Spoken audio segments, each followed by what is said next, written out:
evening, everybody. Hi. It's me. It's the old fucking V12 over here. The fucking G6. I don't know what you want to call. What's a big engine? I don't know. It's the Steel Toe Evening Show. You're a Big Mac. It's the old fucking pack mule over here. Every once in a while getting a pat on the head, which is nice. It's the Steel Toe Evening Show, the last one of the week. I've done something for you. Actually done something for me. But it's also for you. You know that $100 we came up short last night? And all of that? I'm just writing it off. I'm not... we dropped the goal recently from 400 to 300. I'm not going back to it. That's not nice. It doesn't lead to a good show. The dog took a big fucking shit right in the middle of the fucking goddamn cunt cock carpet. By the way, this one's not getting monetized now either. That fucking piece of shit, asshole, cunt, fuck dog took a giant shit in the middle of the carpet. When I'm sitting here, I need a certain thing. So you know how this show is better than all the other shows you watch? That's because you're host of the show. Well, everybody else is just like, I just kind of stroll in. I could, whenever I want, just go to the show. Your host sits here staring at the screen, getting himself in a certain mindset for a good half hour before the show. I almost treat every show I do like I'm doing my first one all over again. You got to have a certain amount of pride in your performance and the product you're putting forth, especially if you're asking people money for it. So I'm getting, it sounds so gay. I don't have another word for it. But I'm down here. I'm getting in the zone. I'm getting kind of in my realm I need to be in. I go up to get my hair, presentable, and a giant fucking goddamn turd. I'm worried my co-host is going to be a fucking quadriplegic by the end of the night. I don't know what the fuck's going on. What? She broke her neck today. My neck is sore. She's It's got not a headache. broken neck. So I think I'm okay. Oh my God. I'm the least of your worries, trust me. Oh, yeah. Anyway, we've got a show coming up tonight. I've got a good one ready to go, so it should be solid, but we'll fucking see. April's here. Hey. Hello, April. How are you feeling today? Be honest. I'm better now. This stuff feels good. Yeah? Yep. Good. So I'm just dealing with the shrapnel and the remnants of everything that went down before today's show. Very good. Very good. So anyway, guys, as I was saying before, I'm writing off the, someone says, did you step in it? No, I'd have fucking broke this entire studio if I'd have fucking stepped in it. I would have killed anyone. I was in that mood. Like after I saw that shit, I was in that mood where you ever feel bad for like the possibility that someone might say something to you? Like you're just like, look, I really can't control myself right now because I'm so fucking mad. I feel bad for anyone who tries to calm me down or tries to tell me it's not a big deal. Like I was worried April's gonna be like, you're gonna be fine. I was like, I'm going to eat you. I was going to murder her. I didn't say a fucking word to you. If anyone, like if a stranger would have come in and been like, it's no big deal, dead, on site, fucking dead, I would have felt terrible. I would have felt awful that I killed the person. But they would have been dead, I would have been right, they would have been wrong, and they never would have known it. That's the saddest part. But at any rate, we're going to have a lot of fun today. I got DSP making me feel better. Oh, thank God. What? I love DSP. Okay, good. Thank God making me feel better. I will stay in this mood as long as I goddamn well please. I paid for this table, mister. I will hammer it with a pen. However many times I need to. It's not out. It's in. So It still leaves dents. There. Dummy. I'll fucking... Don't you fucking dummy me. I'm in charge! There. Now I feel better. Sometimes, like, when you're a nice dictator, you have to reestablish order in the world. And that's, like, sometimes hacking my own table apart makes me feel better. I recommend it once in a while if you own the table. Zen Rhino says, did I come in at the wrong moment? No, I'm just harboring a lot of resentment and anger at the moment, and it's just coming out as healthily as I know how to make it come out. April's Massive Peen says, show your support for the show by hitting the flag button. No, see, that would be a terrible idea because that would report us, and that would be really, really awful. So hit the thumbs up button, subscribe to the channel, do all of that. And tonight's goal is $300. $300. PayPal's right there. Super Chat's right there. Members only right there. So we missed by like 120 last night. But I wasn't really worried about it because I was like, well, we got a show tomorrow. And it's only 225 because Oz lit the fucking world on fire on Tuesday. And then today, it barely fucking moved in the morning show. Like, it was one of the slowest mornings I've seen till like the very end when I had to like basically break out the can. I felt like an ass, but whatever.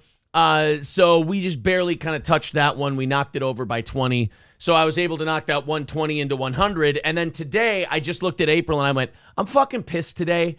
I'm dealing with some shit. And I don't want to deal with a giant fucking goal and make people feel bad and have to ask for a bunch of money and all that. 300's enough. 300's enough. And we'll eat it after. After all the fans love April anyway. So, like, if it all goes to shit, I just need that one person. And ultimately, I'll be fine. I just need the tits. And I'll be all right. What's His Nuts says, coming in spicy tonight. Love it. Yeah, and then I was going to go to the gym tonight because I haven't been there all week, and I'm just getting softer and whatever. And then I realized, nope, gym's out of the question. Got to work. Got to have a show ready for tomorrow. Don't have enough for tomorrow morning. Got to do that. Wednesdays are by far my worst days because I've got to balance 2 shows, kids, April and I have stuff to do, and then there's just shit that I won't be able to do. During that whole thing. Not to mention doing the 2 shows, prepping the 2 shows, cutting out clips for those shows, posting those clips on YouTube for this. It's a fucking twice a full-time job. Rads of Chaz says, hey, what happened to the Oz show? Shit won't load. I was in the middle of watching and now it's the circle of death? Uh-oh. I know this. I know we got hit with a couple copyrights when it comes to the Hulk Hogan music and shit, but I don't think that was Oz's show. I still think that was just, doesn't that just limit monetization? Yeah, that was just limiting monetization. So here we go. Aaron and Oz. Of emotional distress. I'm watching it. Indeed. I could do this. Yeah. Nobody's stopping you, bro. Fucking do it. Nobody's asking We talked about That's Opie. what Aaron, it's for. I would love to watch. It looks like it's Opie on you, and Anthony Raz. I'm go after sorry. it. I think I forgot that we talked about Opie on the show. I would have posted that as a clip. What do you do?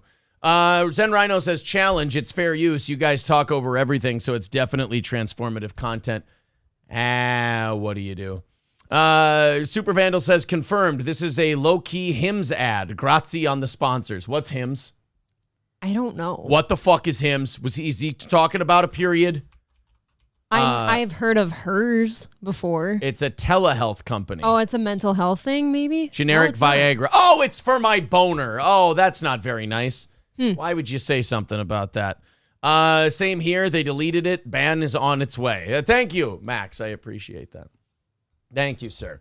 Need to unironically start a GoFundMe for April's neck. Do you need a... See, you shouldn't say that shit. I had a neck ache. Well, I'm not a quadriplegic. Well, you were sitting in the car like this the whole way home. Well, like car isn't the most comfortable place to have a neck You were ache. ready for a neck brace, so I thought that maybe you I was stretching. had a shattered neck. No, I kept rubbing and stretching. I thought that your T4 vertebrae had come loose. No, you're just being a little dramatic. Oh, okay. Relax. God. Is it coming up? Is it sync time? No, Is that Aaron. okay, just checking. Farley Bird said, did you eyeball me? Don't eyeball It's fuck not me, even son. close, and I I'll don't care skull to fuck share you. with the chat where I'm at in my cycle either. Write the checks. I think I'm okay here. I'm the okay one at the moment. Beluzier says, I saw you today while playing last night's show. I geeked out and turned the volume up and yelled steel toe. I saw you. I waved to you. I said hello. Now leave me the fuck alone next time. I'm just kidding. Citizen M says, you can tell from her eyes that April is in pain from her fracture, but is powering through. Wow, that's brave. That is brave. It's very brave. 100% bravery. Superfan says, misunderstood. Create an OnlyFans for April's neck. There you go. Yeah, it's all the kinks. Angelico's doll says, who's the boss here? I'm establishing dominance and authority like the dog did when he took a fucking shit on the carpet. We all know who's boss here. Not all the time. What's His Nut says, don't worry about the Oz show. Load's just fine for me. They're just poor. See, that's what I thought, too. I think that it's just people with, what do they call it? Throttled internet connections, if you will. Let's talk about some shit because I have to make you guys laugh. I've got to tap dance and do everything and make sure that we make some money and keep this operation on the air, if you will. So a lot of pressure on your boy. Let's get right to it. Dave Chappelle had some great shows tonight scheduled at First Avenue in Minneapolis. Oh, sold out, packed house. I mean, you wouldn't believe it. This guy announces a show like 3 days before it's on, and then it sells out right away. Oh, hottest ticket in town the minute it's announced. I would have wanted to go. I couldn't even find a ticket. Would you have wanted to go? Well, you would look like a fucking idiot right now because guess what? First Avenue ain't having them. They canceled the shows because a bunch of trans people and gay people, of which there are many in Minneapolis, bitched and complained, and First Avenue caved. I don't know how many gay and trans people First Avenue thinks exist. And out of that, trans and gay people, how many of them give a flying fuck about Dave Chappelle? But it's that many. You don't need to do this shit. First Avenue, learn from Netflix. Netflix is a company with no fucking balls. And even they went, Dave Chappelle makes us a shitload of money, so therefore, we're going to keep him. Go fuck yourself. Netflix is circling the drain right now. Guys, it's okay to tell gay and trans people when they're being cunty to fuck off. We want equality. Equality is what we're shooting for, is it not? I think so. Equality is what we're shooting for. Here's equality. When people are being cunty, we tell them to go fuck themselves. Just because you're gay or trans doesn't protect you from being told to fuck off when you're being a dick. Same thing as everybody else. White, black, Latino, straight, sucking dicks, having monkeypox, eating clam. I don't give a shit what you do. No matter who you are or what you do, you should be treated the same for the way you behave and conduct yourself. And in this case, you're being an asshole, trying to ruin something that a lot of people like. We'll do something really nice for you, and we won't call you out publicly and humiliate you. We'll just tell you to get fucked and have our show. Nope, not First Avenue. They said, don't worry, it's canceled. We took care of it, you guys. And you know what the trans and gay community never does when this shit happens? They never say thank you. They never say thank you. They never say thank you. They never let the venue off the hook. They expect it next time, and they don't buy more tickets. They are fucking parasites. I'm sure they also are this. waiting in the rafters, too. Like, oh, when's the next one coming? What's the next one we can bitch at them for? Oh, you're going to have Louis C.K.? Oh, we'll talk about jerking off when he's there. I just wish business owners had an easier time telling people, like, no, go fuck yourself. We want to make some money. This isn't about you. It's about money. Most of them do. The First Avenues of the world are chosen carefully. Put it that way. Most businesses will tell you to get fucked. I will do whatever I want. Mm-hmm. But these LGBTQ plus protesters and other protesters, they pick their spots carefully. They pick the places they know they'll get a result. So when you bend to them once, you're just guaranteeing that it's going to happen next time. That's what I'm saying. They're waiting for you now. They are going to make it more difficult to do business. So here's the update. The legendary venue drew major criticism after it was announced that the comic, who has courted controversy with some of the jokes, and by the way, he didn't court controversy. Like 10 fat black trans people at Netflix got mad, and he told them to fuck off. I'll tell whatever jokes I want. They cried and whined, and he got nominated for an Emmy. That's the long and short of it. But go ahead. No, I don't know. I don't understand why things like this get canceled. I'm sure there's plenty of events there that are like pro-trans and stuff like that too. That's exactly what it is. So can't it just even out at some point? No, it doesn't. Here's what it does. First Avenue changes. I bet you in June they had a rainbow logo. Right. In fact, I think they did. They probably have drag shows. They have LGBTQ shows. They do all of that. It just goes to show that it doesn't fucking matter. All these activists do is when you have those shows and you change their logo, you just put it, instead of putting a giant, friendly flag on your back, you put a big old fucking bullseye on there because they go, oh, we've got you now, you son of a bitch. You'll do everything we want to do. It's funny. The people who accuse everyone else of being Nazis behave the most like a Nazi, where oh, if you do what we like, then we own you and we're going to come in and tell you what to do. At the very least, they act like the mafia. At least they're letting you know. Yeah, appreciate that. But no, I mean, it's funny. You go to these places and you say, fuck off, we're doing the show. They don't bother you anymore. Usually. They'll take their one big shot at trying to take you down. They'll try to get a big movement going to get rid of you. And if you survive that, you're good forever. First Avenue posted a tweet. Here, I've got the tweet for you guys. It was announced hours before the show that it's been canceled and moved to the Varsity Theater, where Chappelle is performing 2 more shows on Thursday and Friday. So apparently tonight, they're moving the show hours in advance down the road to the Varsity Theater. Well, at least those people didn't lose their money then. Yeah, I mean, that's a small victory for them. Right, it's a small victory there. So here's First Avenue said, we hear you. Tonight's show has been canceled at First Avenue and is moving to Varsity Theater. See our full statement for more. I wonder if the people who own First Avenue own Varsity too. So these dickheads didn't even accomplish anything other than inconveniencing a bunch of people. That would make me happy in a small way. This is what they had to say. This was their statement. The Dave Chappelle show tonight at First Avenue has been canceled and is moving to Varsity Theater. To staff, what about the staff that was going to make money on tips? That's what I'm wondering. So, like, that whole First Avenue crew missed out on shit. What if Dave Chappelle lost out on this evening? Not that it matters to him. And everyone that bought tickets. They had a big night planned. To staff, artists in our community, we hear you and we are sorry. We know we must hold ourselves to the highest standards. And we know you have fucking drag shows. Spare me on standards. You can love drag shows. You can like them. See, here's my attitude on your drag shows. Are they gross? Do they make me sick? Sure, they're fucked up. They're weird. But you got a guy with a beard dressing up like Baphomet with tits and a strap-on strapped to his imaginary vagina. I'm sorry. I'm not weird for saying I'm not into it. But you should be allowed to have it. Put on your show. I just won't go to it. But instead of you being cunty every time you don't like something, maybe extend the same courtesy to other people. They don't give a shit what you do. Don't give a shit what they do. Leave each other alone. First Avenue should have been sucking these whiners' dicks, in fairness, and bowing down to them. You want everything equal. Here's the fucked up part about equal that you may not understand. Equal means everybody sucks. Everybody's shitty to each other. And everybody leaves each other alone. You people in the LGBTQ plus activist community, not all of you, but the ones who are activists, you've already proven that you have no interest in playing well with others. You've already shown you've tipped your hand. You've let it be known that you don't give a fuck if anybody has a differing opinion or a different point of view. So how fucking dare you expect any respect in return when you've shown none yourself? And if you want to talk about equality and how you don't get treated fairly, what other country in the world would let you run roughshod over everybody, bend over, hold their asshole open while you fuck it, and then also bend over backwards to show you respect in return? Name me one fucking place. I can't name 50 states that would do it. I bet there's a lot of places that won't even allow drag shows.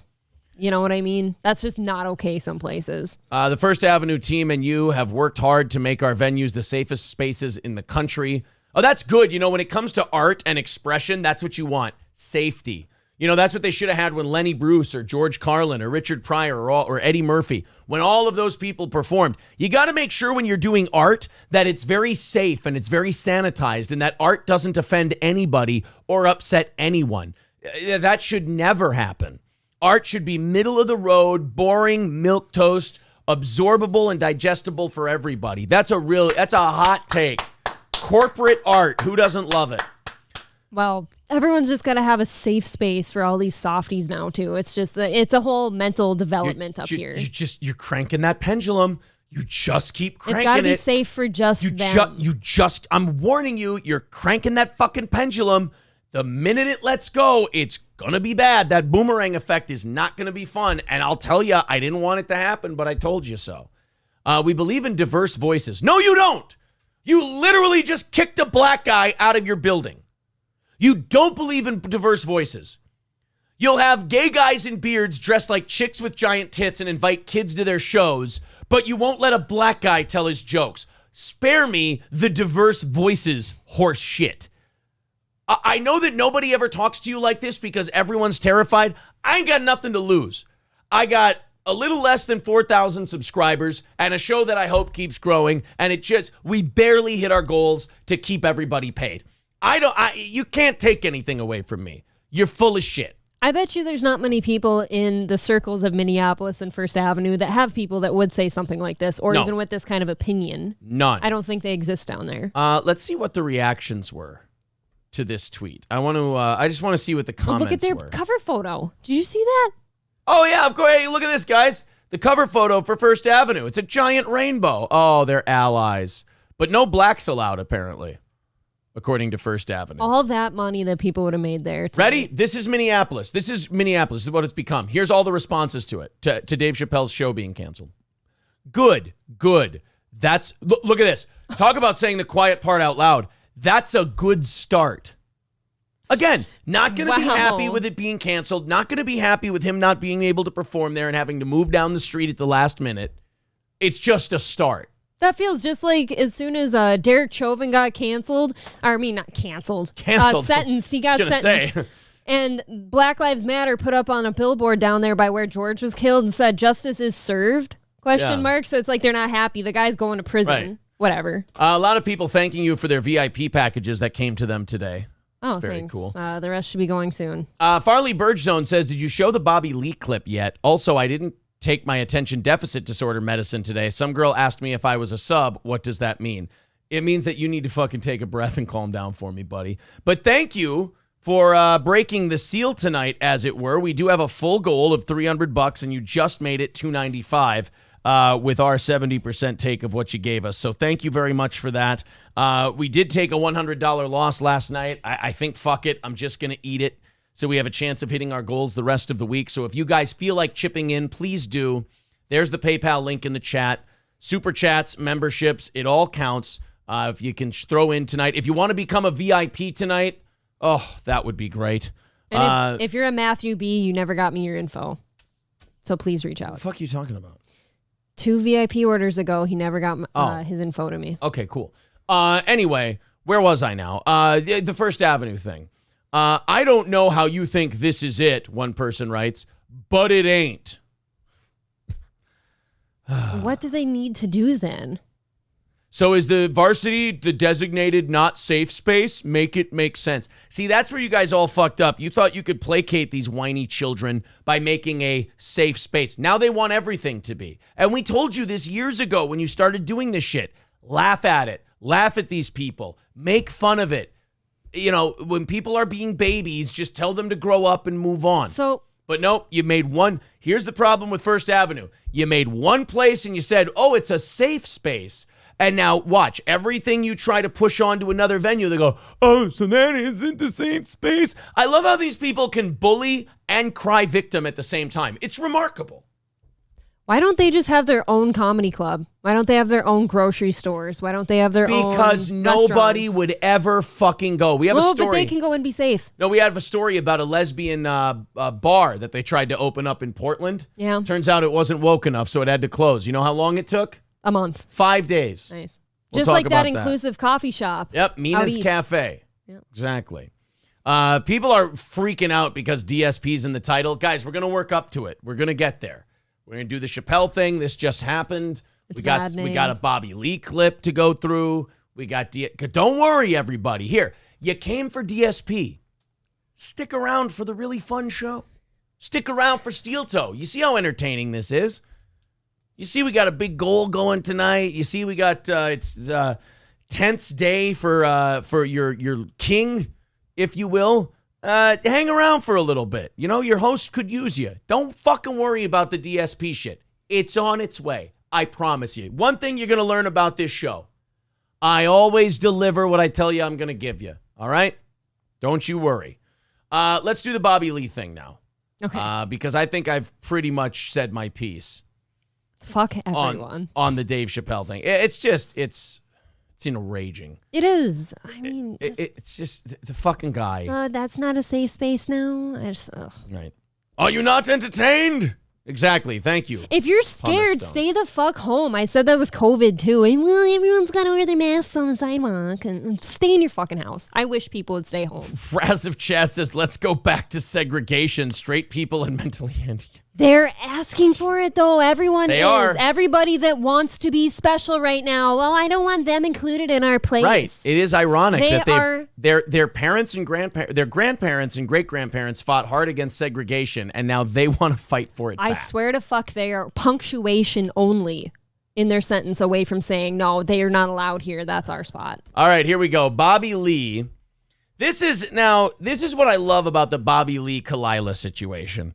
Bobby Lee and Kalila broke up on the air. Yes. And they thought, ooh, this will be good for clicks. This will be good for views if we break up and we announce it on air and we tell everyone our personal business. Well, guess what?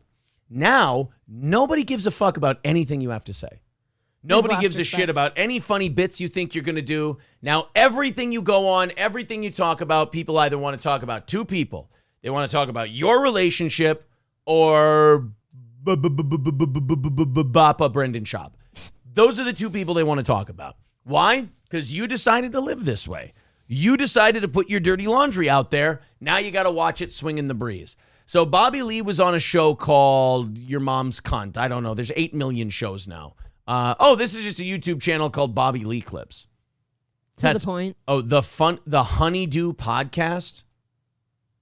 I'm not going to shit on a podcast I've never heard, but I hate the name. Ryan Sickler Night Pants Nation Tour. Oh, that guy fucks. He's got 157,000 subs. Can't shit on him too hard, right? He does fuck. My honeydew this week is comedian Bobby Lee. Oh, this is gay. I don't mean like sucking dicks and fucking assholes gay. I mean just like, ew, you're riding a unicycle kind of gay. That's all I mean. Those are impressive, though. Unique wants to come on, but the timing was never confirmed. Tell Unique, here, Two Master, here. Give him this number and just have Unique call the show. I'd love to have Unique on the program. If you two broke up on this show, Cowpote would talk about it. Dude, everyone would talk about that. There would be people cheering. That's about it. Hey, Two Master, you see that number in there? Go ahead, throw it up there. And to Unique and have him call the show.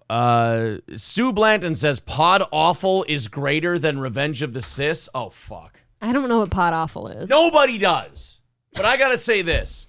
I saw a clip of Pod Awful today. I was watching something. That is the worst fucking show I've ever seen. It's this spindly little nerdy guy who I believe he's trying really hard to be Red Bar. Like, really? You know how Red Bar, we used one of his terms and he thought we were ripping him off? He better check out Jesse from Pod Awful because that guy is trying to be Cancer Red Bar. Well, I guess Red Bar's Cancer Red Bar now. I was going to say, are you sure it wasn't Red Bar? Yeah, Red Bar's Cancer Red Bar now. You know the whole where Mike, and again, I always, whenever I shit on Mike, I always say this, big fan. But when it comes to Jesse from Pod Awful, he does that Red Bar thing where he'll find one small little thing that nobody gives a fuck about, and he will obsess about it forever. He's like a bad troll with a microphone. Okay. It's not good. And he's really obsessed with the Revenge of the Sis guys. I'm going to have to really check obsessed. him out. So, Sue, I love you. It doesn't matter that you think Pod Awful is better than Revenge of the Sis. I respectfully disagree with you. However, you're going to like this show better anyway, so it doesn't matter. I like Red Bar too, but Mersh is cringe beyond cringe. I disagree. I think, look, Mersh has done some embarrassing shit. We all have. I think a lot of people who don't want to admit their embarrassing shit try to project onto Mersh. I think Mersh is a funny guy. I think he and Royce do a great show. I've been listening to him for years. I think they're good. I bet we've done a bunch of shit someone would consider cringe, right? Yeah. Sometime. Buckle up. You mentioned his name. Now you'll be his new obsession for 2 weeks. Says, who? Jesse? Dude, if Jesse from Pod Awful needs this show in order to gain followers, a show with like 3,700 subs and rising, if he needs this to stay relevant, he might as well pack it in. What's he got? I don't have anything against Jesse from Pod Awful. And I don't have anything against Pod Awful. I've listened to it before. It's not for me. It's very boring to me. Whatever. You want to go listen to it. Don't take my word for it. Go listen to his show. But I don't know. If Jesse from Pod Awful made fun of me, I would compare it to if a tree falls in the forest and nobody's around. I say this. Go ahead. Rip the shit out of me. I don't care. I probably won't hear about it. So anyway, Sue says, I do like Steel Toe Morning Show. Oh, well, thank you very much. All right. Look, I got to get to Bobby Lee. To get to DSP. And then I got to get to DSP. And then I got to talk about a bunch of lesbians. And then I got to see if I can hit a $295 goal in between that. I really got to thread the needle tonight. So here we go. Bobby Lee, Kalila, breaking up. And now every show they go on, all people want to know is, so what are you guys going to do next? So what are you guys going to do now? Like, you're going to do a show together? Isn't that going to be weird? They're going to get the same 5,000 questions every show they go on because they just had to get an extra 100,000 views by doing their breakup on the air. Let's watch Bobby Lee on the, what was it, the Krusty Bagel show? The Honeydew Show. Sorry, I'm not trying to disrespect that guy. I've just never heard of the show before. I'm sure it's very, very good, and I'm sure I'll end up loving this guy at the end. See, like I'm the opposite of Red Bar and Jesse. I watch someone for the first time. I'm like, I'm sure I'm going to love this guy. He'll be great. They're like, oh, I can't wait to see if I found a new guy I can fuck with. They're just salivating. Yeah, here we go. What's next for Bobby Lee and Kalila? I mean, I could tell you what I hope, but what do you hope? Terms of service. Terms of service to buy a bear in the wild, if I could. Wild. Yeah. Could be fun. So What's up? I want to know what's next for you then. You're just going to take some time. Let me ask you this. Forget this. How do you heal? How do you move on when the person's literally under your roof in the bed next to you? How do you move past that? The burning question. There's no healing. There's no healing. No, because You said you were heartbroken. You said not those things. No, we're both heartbroken about it. So how do you unbreak your heart over there? Was that Tony Braxton? Yeah, but what soothes what soothes us is that we have a deep. She's the love of my life. I believe Then it. I'm tired of this shit. God, these LA people drive me nuts. This is a 5-minute clip. I maybe have patience for a minute and a half. Then fucking stay together. You certainly can't say that she's the love of your life and then break up. You LA yuppie douchebag. God, what is with these people and needing to find themselves and finding... What's with this giant hole you have in you that can never be filled? One of two things. Fill the goddamn hole or acknowledge that you're a needy cunt whose hole will never be filled and just go on the ride with the person you're with. Because I got bad news for both Kalila and Bobby Lee. You are both superficial narcissists. Neither of you are going to find someone who makes you happy. One of the main reasons I have April around is so that I know I'm not a narcissist. She makes me very happy. Hold on. So if I wasn't here, I'd worry about you'd myself. be concerned that you're narcissistic? I'd be very concerned about myself. Doesn't that say that I'm probably just covering it up a little? No. That's kind of how that reads. I still don't think... No, you are the confirmation that I'm not. I've never heard you say this If before. you weren't here, I would be that guy clicking on the 10 signs you're a narcissist and going, oh no, only You've 3... done that on air before. Right, and the longer I'm with you, I don't do that anymore. So...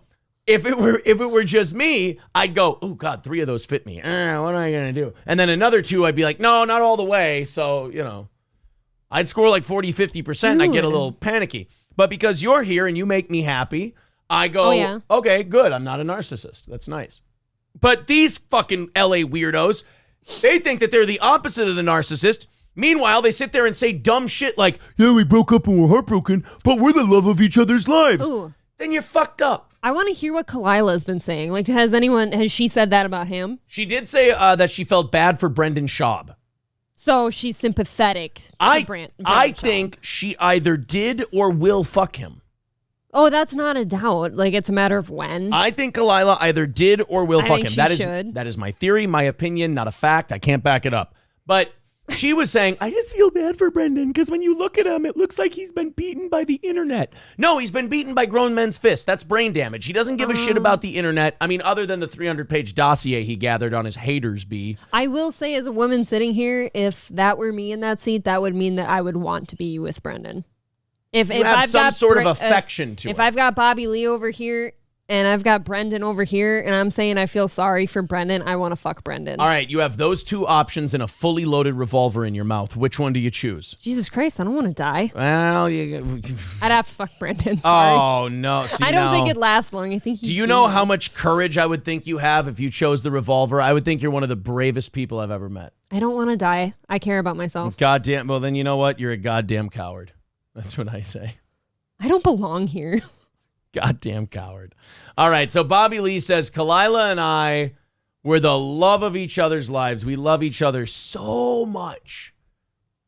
But we fucking hate each other and we broke up. But we're still going to do a show together. God, you people we are love each crazy. other. Yes. Oh, and then we kiss And each other. and And that love her doesn't mean more- it needs to be intimate. I know. I love yes. her more than I can't. She's like, I'll tell you how I feel about her. I feel about her like I feel about my brother. You know what I mean? So In she's terms your of sister? like, So you want to fuck your brother? Your brother's sister. Your Your sister girlfriend. You know, speaking of which, Kalila told a story on her show once about how she may have fucked her brother. I saw something about that. Yeah, I didn't hear that's- confirmation, but it's interesting. Remarkably troubling. like I'm gonna know this person. If she ever needed anything, you know what I mean? I would give her a lung. Don't! Kick the bitch to the side of the road and move on. That's what you do in a breakup. I've had it with these people emotionally are 16 years old. This guy, I don't know, honeydew guy, he's Just call him asking him honeydew like, guy. how are you gonna fix being heartbroken, right? And he's totally crushed. He really is, and he's trying to cover it up by saying, "Oh no, we're still friends." He's basically saying that. I'd give her a lung. Don't. Here's what you do in a breakup when you're not 16 and in high school. You forget they ever existed, and you go fuck other people. Yes, That's what you do. that's exactly what You're not going to be friends. You're not going to see each other. You're not going to do any of that. You're going to kick that bitch to the side of the road and you're going to go find something else. And by the way, I was on Mad TV, so I get tiger belly, bitch. See you later. That's how you have that conversation, Bobby. God, he's an 8-year-old. Right, he made her into whatever she is right now, right? Oh, don't say that. With People her, get mad when you point that out. I don't care. Oh, But with her little, 3-part little podcast she has, 3 women, yeah. I'm sure that's his fault. Annie Letterman and Two Nobodies podcast. Okay. Or as Mersh called it, so funny, Vocal Friday. Vocal Fry. Vocal Friday. Fucking obnoxious to listen to. Right? Like that's how I feel about her. You know, she's my best friend, and Shut the fuck I up. also love our relationship on our podcast, and we work so well together. It's such a good yin. Bobby, you are so easy to walk over. You are so easy to manipulate. You are so easy to gold dig and use because you do this shit. You act like you've done something wrong. This woman in the last 2 weeks has gone on the air and said, you're a cheater. You were using again. You're this, you're that. She's thrown you under the bus at every opportunity. And all you've done is say, if she ever had a collapsed lung, I'd give her one of mine. She don't fucking deserve it, Bobby. Just like most of the people in your life don't deserve the kindness you give them. But you do it. And do they repay you? No. They walk all over you. He's being a doormat. Like, he probably does actually care about her, but the fact that she's upset and calling him a cheater and a user and stuff like that, he's now trying to, like, suck her dick a little bit and make her feel better because I screwed up, Saddest thing about a guy like Bobby Lee is he's a good guy. He doesn't know his value. But I'm not going to sit here at 35 years old and tell a guy who's pushing 50 or 60 what his fucking value is. That ain't my job. You're old enough now, sonny boy. Leave the nest. Discover yourself. You fucking LA people. I've never seen people try to find themselves more and dig in their own asshole with both hands and not find a goddamn thing. You want to know something, though? A lot of people, when they go through a shitty breakup, they do find themselves. So what the fuck is he doing? Living in Los Angeles He with a should be bunch of finding other himself right vapid now. cunts. Because if he really loves her that much and they decided to split up and stuff, it should hurt. It should make you do a little soul searching and make you want to do better the next time. Yang, you know what I mean? It is. And Yeah. it's interesting that, I'm just sitting here thinking about it now. And you guys, as a couple, your child has been Tiger Belly. Yeah. You have built that from, like you said, 50 fucking It's a downloads. fucking Everybody starts at podcast. 1 download. Yeah, we all yeah. started at 1. Yeah. And you've built that together and look at it now. Yeah. It's fucking thriving. It's So, thriving, yeah. Yeah. So to have to pivot in your I have nothing negative to say about this man. I don't either. I like him, actually. I like his background, I too. like that he has plates of honeydew in the fucking background. I fucking love honeydew. This is the most inoffensive, unhateable person I think I've ever watched on a podcast. I want to be friends with him. Don't get me wrong. I don't think I'd watch another minute of his show unless he had dramatic stuff like this because I just like a different sort of thing. But anyone who says, I fucking hate the honeydew show, I would be like, you're a problem. Right. I You're feel an like asshole. I feel like that's yelling at a plate of cake somebody gave you. relationship from this romantic boyfriend-girlfriend couple and to this professional couple and still maintain. I think it's pretty impressive. I know you're still newly into It's it. been 2 weeks, Ryan. Give it a minute. Wait until one of them brings new dick or pussy into the studio, and we'll see how stalwart they are in their belief that they can do this together. I said that the day they broke up. I'm like, watch, now certain topics are off the table on their podcast too, because you can't talk about your new significant other or who you're fucking, who you went to dinner with, anything. You watch out. Hey, guys, it's Tiger Belly. Great to be here. You know, Kalila and I are such good friends. Oh, Bobby, I forgot to introduce you to the man I've been seeing. Hey, B, how's it going, B? Oh, it's good to see you guys, B. Oh, this is dicey. It's like, oh, shit, not Brendan. Oh, you're really testing me, bitch. Just wait. She'll want the user back. Well, no, I mean, because if you look at, I think you look at like, I don't know what Chris Pratt and Anna Faris's relationship is, but So compare yours to theirs. That's good. Wow. I don't know what the fuck. You want to know what Chris Pratt and Anna Faris's relationship is? Chris Pratt was the fat guy on Parks and Rec when they met. Then he was the roided out cool superhero from Guardians of the Galaxy. He got to fuck Arnold Schwarzenegger's daughter, and then he kicked her to the curb. That's what their relationship was. Am I missing anything? Not really. Okay. And I don't feel like they're on the same level at all. And even if they were, everyone's relationships are different. Probably shouldn't compare them. The chubby guy from Parks and Rec was funny enough to get Anna Faris. The guy who became one of the biggest movie stars in the world can fuck anybody's daughter. Right. There. it doesn't seem like They're divorced. I know they're both divorced, remarried. but I feel like I like there's some this guy. maybe some hostility or ugliness in that relationship, okay. right? And I don't ever want to be like that with Kalila, right? They don't have that, Bobby. Jesus, this guy's a fucking mess. He's so afraid. He's so scared. I know a lot of you are here to watch DSP tonight. I get it, but God, that this kind guy. of stuff's amazing too. Like we've all met somebody like that. Did you high school and college? Did you ever see the couple that broke up and got together the whole 6 times and behind each other's back? Oh, well, they do this, that, and other thing. But I Right. still love them so much, and I think we should try again. It's always danger. It doesn't Low-key work. Wolf Whisperer says Bobby is heartbroken, but Kalila is waiting to get her back broken as soon as possible. Hell yeah. There you go. Bill Bone says, drop a like, my friends. Oh, it's very sweet. Yeah, like the page. If you want to throw in a few bucks, please do. I got to thank Eric for renewing his membership. Thank you. Ben Zero with $5 says, thank you for all the DSP coverage lately. Please do a stream going over the bank leaks. It's incredible how much he makes and where his money goes. Really? Big ups. How did that happen? We'll look into it. We'll look into it for you. Remember, we're still normies, relatively speaking. How does one have a bank leak? You drill a hole in it. Just leaks money? And then also thank you to Sam for the $5 over on PayPal. Appreciate that. $280 away from our goal tonight. If we hit that goal, we do 30 minutes of overtime at 9 o'clock Central. So if you feel like chipping in, please do. We appreciate it. The giant hole is molestation, says K Fallen. With LA Comics, I'm not ruling anything out. There's Put it a that chance. way. Farley Burge says, I feel like this is all scripted and he's playing a part. I don't think he's being the real Bobby Lee. Look, as a guy who was an Opie and Anthony fan for years and Bobby Lee was on that show, I can tell you right now, Bobby Lee has always been a scared, shitless, weak, no spine having scaredy cat. Doormat. His whole career he's been a doormat. So she found, in my opinion, whether she knows it or not, Kalila found a mark, she took him down, made herself more famous, and then sold at the high level. And if he would do what any normal human would do, this could have been good for him because he could have done some like realization and done better after her. Nobody opens could. up their relationship to new dick and then survives it. It doesn't No. work. Hey, Aaron. Yeah. If I go fuck one of your friends right now, are we okay? Are we doing this show together? You're fucking dead. How's that? Exactly. Curly Adams says that still picture makes it look like he's so scared, like he's on his way to the lethal injection table. Yes, that's the real Bobby Lee you're seeing in those freeze frames. Yeah.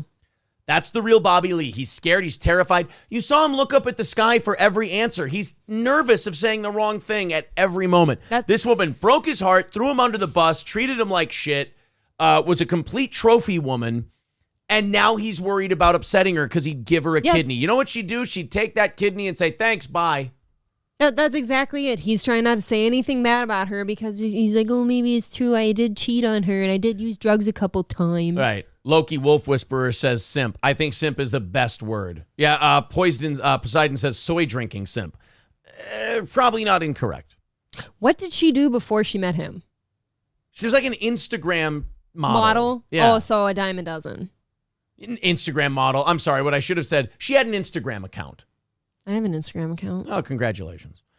Scooter G says, I agree with Scooter. Has he ever broken up with someone before? That's what I'm saying. He's... Do they have kids together? Redbeard says, no, you heard them. Tiger Belly's their baby. Ugh.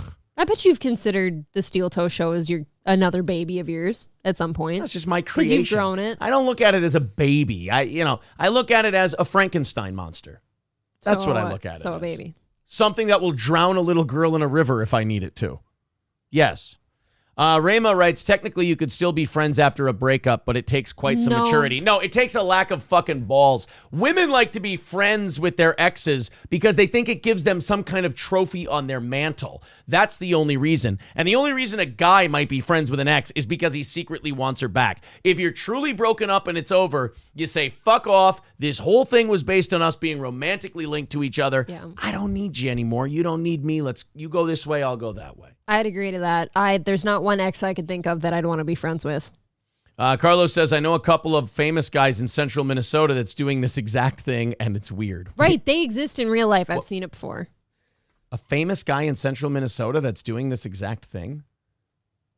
Like going through... You're not talking about us, are they? I hope not. Are we breaking up? Christ. Steel Toe, Josh Denny just insulted you with Chrissy Mayer. Oh, that's another one I won't hear anything about. Sorry. Oh, unload on the cringe lord Josh Denny. Josh Denny, I think, just did a stand-up show at somebody's house. I don't think I can really shit on him very hard. I mean... He's doing it himself. Yeah, I don't really need to say anything about the dude Josh has Denny. a show that he calls a poo cast. Get it? Does he really? And there's the word cum in it, like K-U-M. Oh, yay. Yeah. Sue says Bobby Lee is short-circuiting. I feel bad for him. He thinks he realizes he lost his holy grail. Mahalik says your humble farmer is at your service to help you navigate the lol cow pastures. I'll let Red Bar have Josh Denny. Josh Denny, like Apollo Creed said when he was going through that list of challengers, I don't feel any heat from this guy. And hey, bringing up Steel Toe, there's another show bringing up Steel Toe. And by the way, Josh, if you're trying to fuck up your buddy's gig that he's got right now, good fucking job. Because if you don't think that's going to make it weird for him, you just did. Congratulations, dickhead. Once again, no loyalty. Just everything that's for you. Just take. Congratulations. Matt's Little Blue Pill says, I had a boyfriend who couldn't hang out on Wednesdays because his ex and him would walk their mutual dog. They treated the dog like a legit human with rules of new people meeting the dog. Ew. Aaron, what did I do when I had a dog after my divorce? You broke its neck right in front of me. It was fucking gruesome. It was really bad. It was bad. She took it and she just went like that. It's fucking amazing. You can't abort the show. It's not a baby. Thank you. You can if you drive. You can if you drive to Iowa, I believe. Oh, really? Sue says Bobby Lee probably had never had a real relationship before. He's losing his first severe relationship at 50. This is why when you're young, you need to risk take to build up relationship mileage. Do you think think he's going through the stages of loss where he's like in the denial phase still? He could be in denial right now that it's actually happening. Oh, that's true. Roger Dodger says, Josh Denny said you copy Red Bar. Well, thank God I don't copy Josh Denny. That's for sure. I know. That doesn't get you very far. I don't need to drive Uber and be broke all the time. Raz of Chaz says April had a divorce. That's what we all call it. It's not what I'm hearing. All right. We are all caught up with the chat. We can move on now. There you go. A little Bobby Lee. 280 away from our goal tonight. Wait a minute. Did he mention it on Chrissy Marr's YouTube channel or on Compound Media? Because if it was on a YouTube channel, a bunch of people might have saw it. That's good for us. If he said it on Compound, if it wasn't on Anthony's show, nobody fucking saw it because Anthony's the only one that draws a crowd there. They would have said Kumia too. They said true. That's true. So what you're saying is April is a knife set away from becoming Catherine Knight. Hey, nice deep dive there. 280 away from our goal tonight. There's the PayPal link in the chat. Super chats and memberships do count. Let's see if we can knock that thing down. We're about halfway through tonight's show. Let's see if we can get there. All right. So many of you want DSP stuff. I tell you what, man, I can just feel this show continuing to be this ball of energy that continues to get bigger and bigger and bigger. The more I hear these people saying, oh, this person mentioned you, this person mentioned you. Well, that's very interesting because we've only been here for 2 months. So if you got what? Red Bar, Chrissy Mayer, I mean, not the biggest names in the world, but No. Josh Denny, Unique, all these other people. Hey, sounds good to me. We had Royce on the show, Yes. the whole deal. That's very exciting stuff. And Keem- plus, did you say Keemstar? oh, Keemstar, of course, Are you called for into the Keemstar? show. Wonderful. The biggest star out of all of them, Yeah. of course.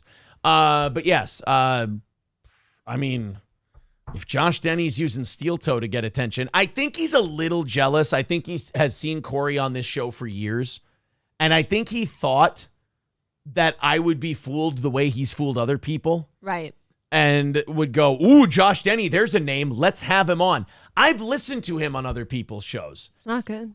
I got 3 or 4 guys that are better. I don't really need an Uber driver on my program. I'm sorry. I mean, I wish him. you sure? Look, I wish him the best. I hope his comedy career eventually takes off someday. I hope he ends up hitting it big. I hope he makes a lot of money and he finds his happiness. But right now, we don't have any openings for you. But that's not the first time you've heard that. No. Roachbait says, word gets around and we are legion. Wonderful. Rema writes, wait, y'all have only been on YouTube for 2 months. New subscriber earned. Hey, wonderful. Thank you. Great to hear. Awesome to hear that you're subscribing Tell your friends. to the program. And people saying in the chat, I don't know who that is.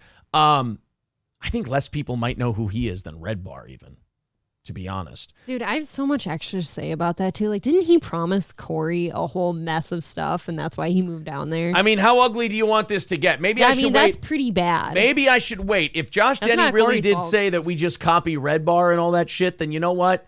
I mean, I can unload too. Yeah. I don't care to. And It's I not hope that he is important. hooking him up with stuff. But you know, if you want to make things weird for your friend, you kind of just did. Roger Dodger says, Aaron, Red Bar fans have your back. We will allow April because of her lovely lumps. Well, that's the only reason I have her here, sir. Every time I hear that, I'm thinking about my resume. That's your own insecurity. Jay says, are you a Mike Red Bar employee? I don't think he'd have us. No, he's... He doesn't like anyone. Roger Dodger says, Denny was ranting hard. Oh, boy. Okay, Linker, it didn't happen. I would love to hear it. Yeah. Declan says Josh Denny is a tool. Yeah, but see, this is why I don't want to really rail against the guy. He does it himself. He knows he's a Yes. tool. Like, it doesn't seem like Josh Denny's been made a fool of and ripped apart and been kicked out of that whole industry so much that I don't really feel the need to pile on a guy's grave. It just doesn't seem important to me. Dude, I used to think that he was just kind of a nothing guy, like a nice guy or whatever. I'd had a few interactions with him on Instagram Sure. before. He seemed like a nice dude, and then he just starts shitting on us. For a much guy reason. who's been at it for 20 years to mention a YouTube show that's been around for 2 months, hey, thanks a million. Nice to make your radar. All right, let's watch DSP. I hope you guys aren't disappointed by this. It's a 38-second DSP clip. That's it? But when I saw it, oh, shit. I thought, you know what? This one's going on tonight. Keep me waiting. We got to do this one on the program. DSP was doing a stream. I don't know what game this is. I'm not big on, I know a couple of games. That's it. You've got your set one. I've got Madden. I've got Red Dead Redemption 2. I've got Mountain Blade Bannerlord. That's all I've got. So I see this and I go, wow, I have to play this for everyone because this, we always said if we play another DSP clip, it's got to be something different, right? Spicy. It can't just be begging. I mean, what? We're 280 away from our goal? Fuck that. We're going to be begging tonight. No doubt about it. So DSP. Snort. Yeah. DSP. This isn't about begging. This isn't about getting a new computer. That's refreshing already. It's not about any of that. You know what it's about? Gays. Black people. Whoa. Yep. DSP decided, you know what? I'm going to branch out. I'm going to be a little bit more than a gamer. You know what I'm going to be? I'm going to be an off-the-cuff, acerbic-witted show host. Okay. I'm gonna do some comedy. I'm in. In between my talking about Jasper and asking you to pay for my new computer, but don't give me a computer, give me money so I can tell you I bought a computer and then just buy a bunch of WWE Mobile Champions credits. In between all of that. You know that's the same behavior as homeless people, right? Sure. You're just going to spend it on booze, Phil. No, let me give you some food. Yeah. No. I don't want any food, all right? I have food, all right? I cook every night. No, you don't. You order DoorDash. You Shut make the fuck up. ramen. Yeah. So anyway, Phil sees this clip in a game where a white man is hugging and protecting a black girl Okay. as authorities are there in the cutscene in one of the games. Phil, give us your biting, acerbic commentary, if you will. Best if we make this quick. So the cops are apparently there to take the girl Into custody. or something. Yeah. take her away. And this guy feels helpless. Like, look, the cops are here. They have to take you. Otherwise, something bad could happen to me. Let's see how Dark Side Phil handles this. Okay.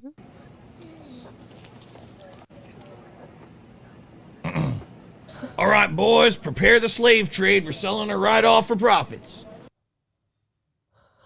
No, he didn't. This might be the most entertaining he's ever been. What the fuck was that? Where the hell did that come from? He'd been waiting to say that for so long. He was just like, you know what happened? He saw this cutscene start, and then he went, I'm sneaking a fucking slave joke in there somewhere. Dude, he'd thought of that one before. That was off the tongue, ready to go. He gave a throat clear before he delivered that one. He's like, I want to make sure I don't have any wet snorts in me before I deliver this fucking gold. Holy shit. I actually, this one, we're going to watch it 5,000 more times, but this one actually makes me feel bad for Dark Side Phil. I know. Because this isn't like, guys, I need lots of money. I have my day off. I'm changing how much money I need today, blah, blah, blah. That's not that. This is like shit that if it makes the rounds, and this is already on our cringe. Was this recent, by the way? This was today, I believe. He wears a cowboy hat right now. I think he's into cowboy hats now. Oh, I don't like that. That makes me like him. So this is one of those deals where if this goes far and wide enough, this could fuck him up. Yeah. I don't want to, and let me say something. I don't want to see that happen. All of you who are here to watch me shit on DSP tonight, I want you to know one thing. I want DSP to make lots of money. Yes. I want DSP to be very successful. I want DSP to continue broadcasting and providing us content because I find him to be a very fascinating human being to talk about, to look at, to dissect, all of it. I love DSP. So I don't want to see him get taken down. So I don't want DSP venturing too far into the race waters. No, it makes us nervous. I don't want DSP watching a show about, or I don't want him playing it like Call of Duty and see a building explode and go, oh, I didn't hear Allahu Akbar before that happened. I don't need DSP doing acerbic political and religious humor. I need DSP talking about his cat, whining about his day off, bitching about computers, and begging people for money and yelling at Keemstar. That's all I need. And wiping his earwax and wiping it on his mustache. I bet he's great at parties. I bet he's the worst guy ever at parties. Yeah, but one thing that sets us apart from Red Bar quite a lot is we actually don't want our fools to burn into the ground. We want them to keep thriving. I want this guy to do very well. But Jesus Christ, get the slave trade ready. Phil, dial it back a little bit. As a guy who says whatever the fuck he wants on a comedy show, let me tell you, when it comes to doing an offensive joke, the juice has to be worth the squeeze. Meaning, and if Denny shit on us on Chrissy Mayer, I can say this is something he never learned.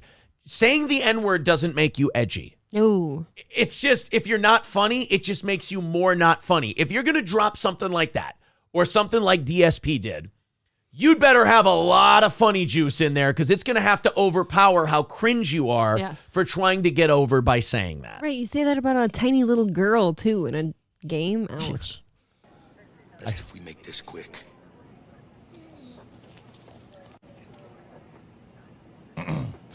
All right, boys, prepare the slave trade. We're selling her right off for profits.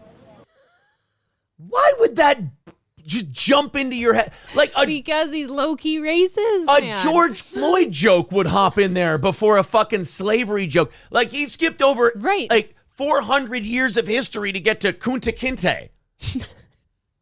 God damn, Phil. I gotta spice up my content lately. It's been a little lackluster. I know, black girl, slave jokes, go. I mean, this white guy's on his knees and shit. You could have made like a kneeling joke or something, like George Floyd, I mean, you said. That would have been horrific too. Yes. But not as horrific as what he did. A poor little girl. Jesus, Phil. And you know what the biggest thing is? People are like, oh, what are you complaining? What are you being offended by his joke? No, I'm saying he's not the guy to deliver this shit. This isn't a Phil thing to do. He's DSP. He's the guy who complains that the game is cheating when he loses in Mortal Kombat. He's not the guy who makes race jokes. Cowboy Just Phil. because you're wearing Don Imus's cowboy hat doesn't mean you can start yelling nappy-headed hose, Philip. Dude, he looks like Enos Delmar. That's his outfit. He does look like Enos Delmar. I wish I knew how to rage quit this game. Oh, no. All right, boys, prepare the slave trade. We're selling her right off for profits. That's it. That's all. No follow-up to that. No nothing. Just... He could have made a dad joke, like the chat there, like in the game said, Daddy loves you. Yeah. And stuff like that. Nope. No dad jokes, nothing. Just straight to slavery. Just slave trade, and then Oh, my God. let's get back to our game. Right? All the way to the moon. That's right. You get scared, you just look up at the sky and remember that, okay? Okay. Put the kid in the vehicle.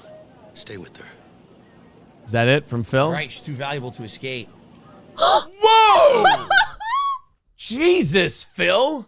Just when we think it's safe to go back into the stream. I was wondering if there was more coming because you I was said gonna say, 38 seconds. Why is this so long? Wow. Jesus. She's worth lots of money. Kept going. Oh, look, the next video is a Red Bar video. That's Back when fun. he had meat on his bones. Yeah, back when he looked like Vince Russo. Oh, Eddie, had some weight. Don't play that. Oh, no. She's too valuable. Oh, my God. DSP coming in hot with his fucking Third Reich I material. can't believe he said that. Hulkamasha Baby says fucking based.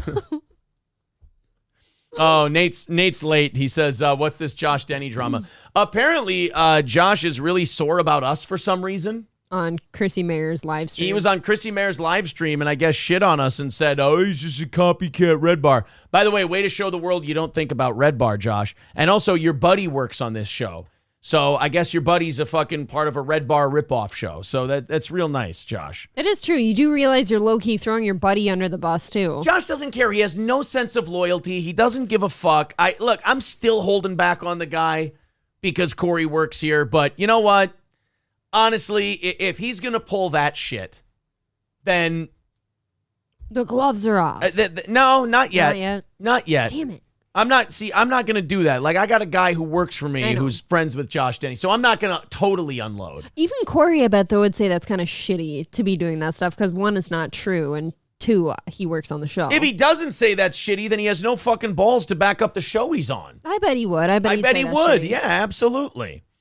Definitely sounds like Mondays on Steel Toe Morning Show. Johnny is not DSP. Why would you say something like Oh, that? no. Gordy says, Nate, Corey got arrested and Denny wouldn't bail him. No, that's not the truth. You're just trying to fuck with Nate now. Racial remarks in a cowboy hat must make April feel like she's back home in Litchfield. Oh. Oh. Maybe. He didn't really say that. It was a glitch in the game, says P.A. Cheddar. Sue says DSP still has videos of him using the N-word. Really? It's just he has so many videos that go under the radar. So he is kind of racist? I didn't see that side of him. I mean, he looks like a guy who's not necessarily racist. Well, he says the N-word a whole bunch is what But- people are saying. But I think he's too dumb to know he's not funny when he's being racist. I think that's more Okay. what it is. Jay says, Gordy says, Jay, are you doing flare drops after dinner? I have no idea what the fuck this means. Oh, Jesus. So anyways, why is Mike Tyson going to die soon? Yeah, we'll get to the Mike Tyson thing He's dying soon? in just a little bit. Well, he says he is. He says he's going to die soon. That's according to Mike.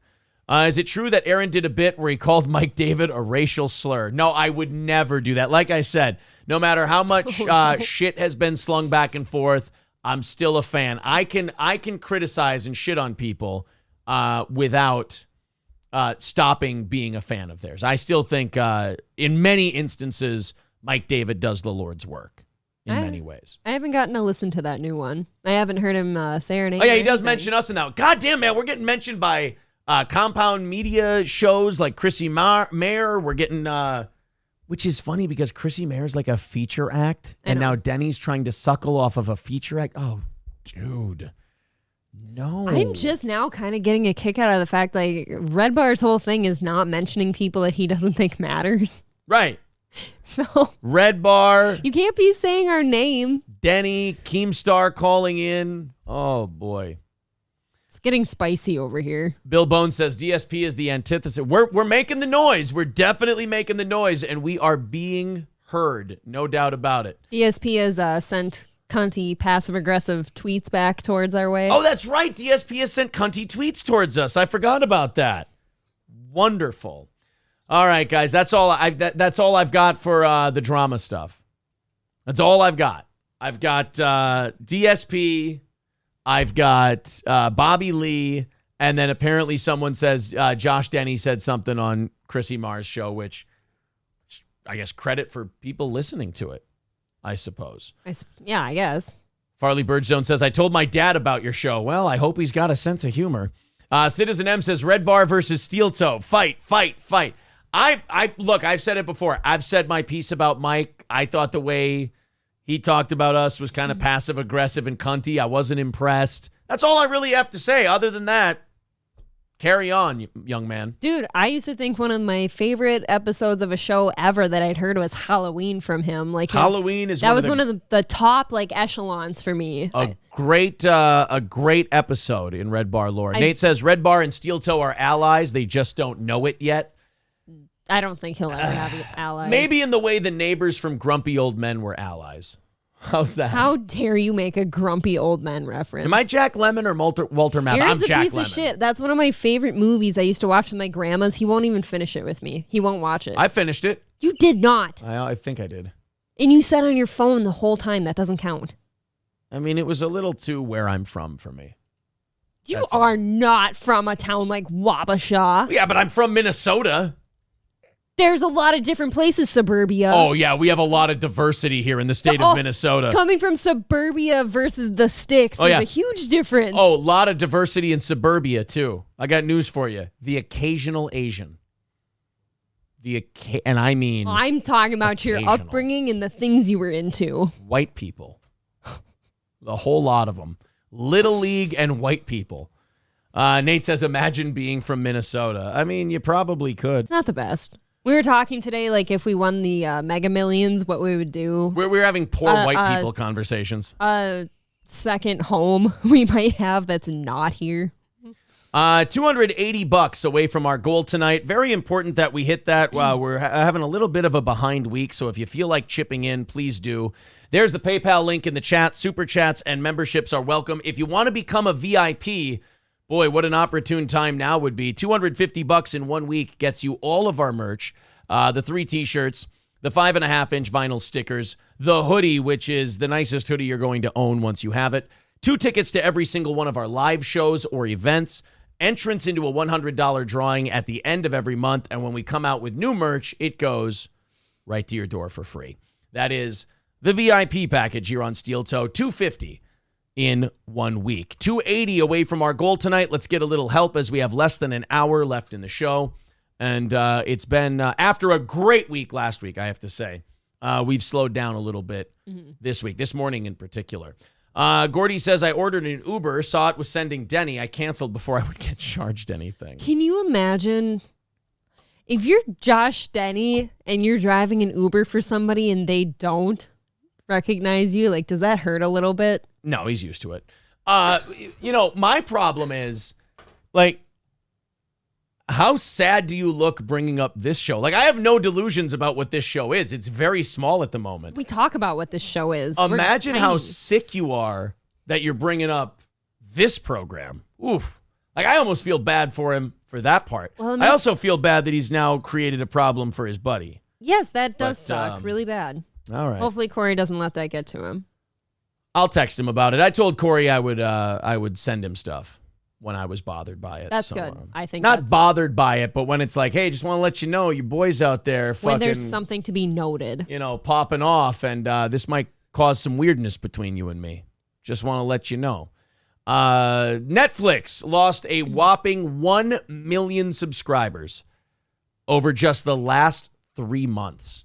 Now people are saying that, like, everybody who's political is trying to, like, take a victory lap on this Netflix shit. Like, I see Not the Bee, a site I like, but they're going, oh, see, Netflix went super woke and look what happens. Like, that's not what happened. I mean, yeah, they put on shitty programming.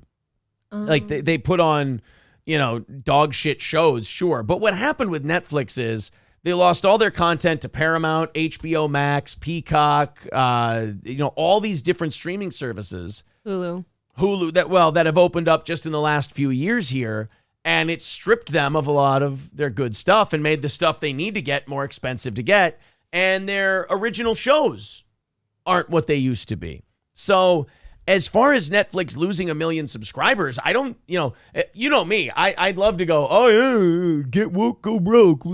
That's not what this is. And anyone who says that is being kind of disingenuous. What it is, competition in the marketplace. Mm-hmm. It's thinner now. The competition the ice is thinner because there's so many more, and there's only so many dollars to go around. And for a lot of people, Netflix is the most expendable one. I think this might sound funny, but a few years ago, they did not have enough money to keep Friends on their platform, the show Friends. Sure. And I think that was a huge one for them. And once they lost that, I mean, I know I stopped watching it. Well, now they've lost documentaries. They've lost 1 million people, but at the same time they're saying they feel very confident in the future. They think this is going to be the last quarter where they lose subscribers, and they're also going to roll out a low-priced, ads-based subscription service. Like, there's going to be Netflix with ads for a lot cheaper.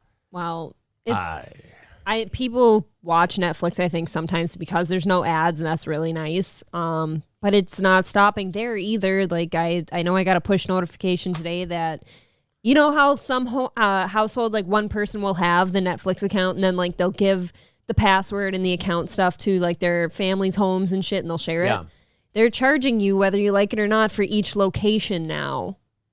Like, they're going to start charging you per location that it's being played in. That sucks. Very soon here, so yeah, that's another blow. I think for Netflix, look, I think if they play it smart, I don't think they're going to go away. I think they should just fire the employees they need to fire, downsize the amount they need to downsize, and roll with the market share they have. And then work on producing really good shows, work on producing shit that people like.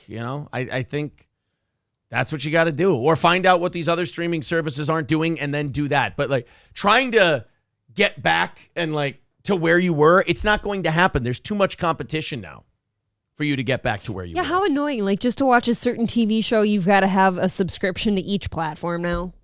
Yeah. I don't like that Hundreds anymore. of dollars a month now. It used to be so great, just a lower priced Netflix and then a Hulu.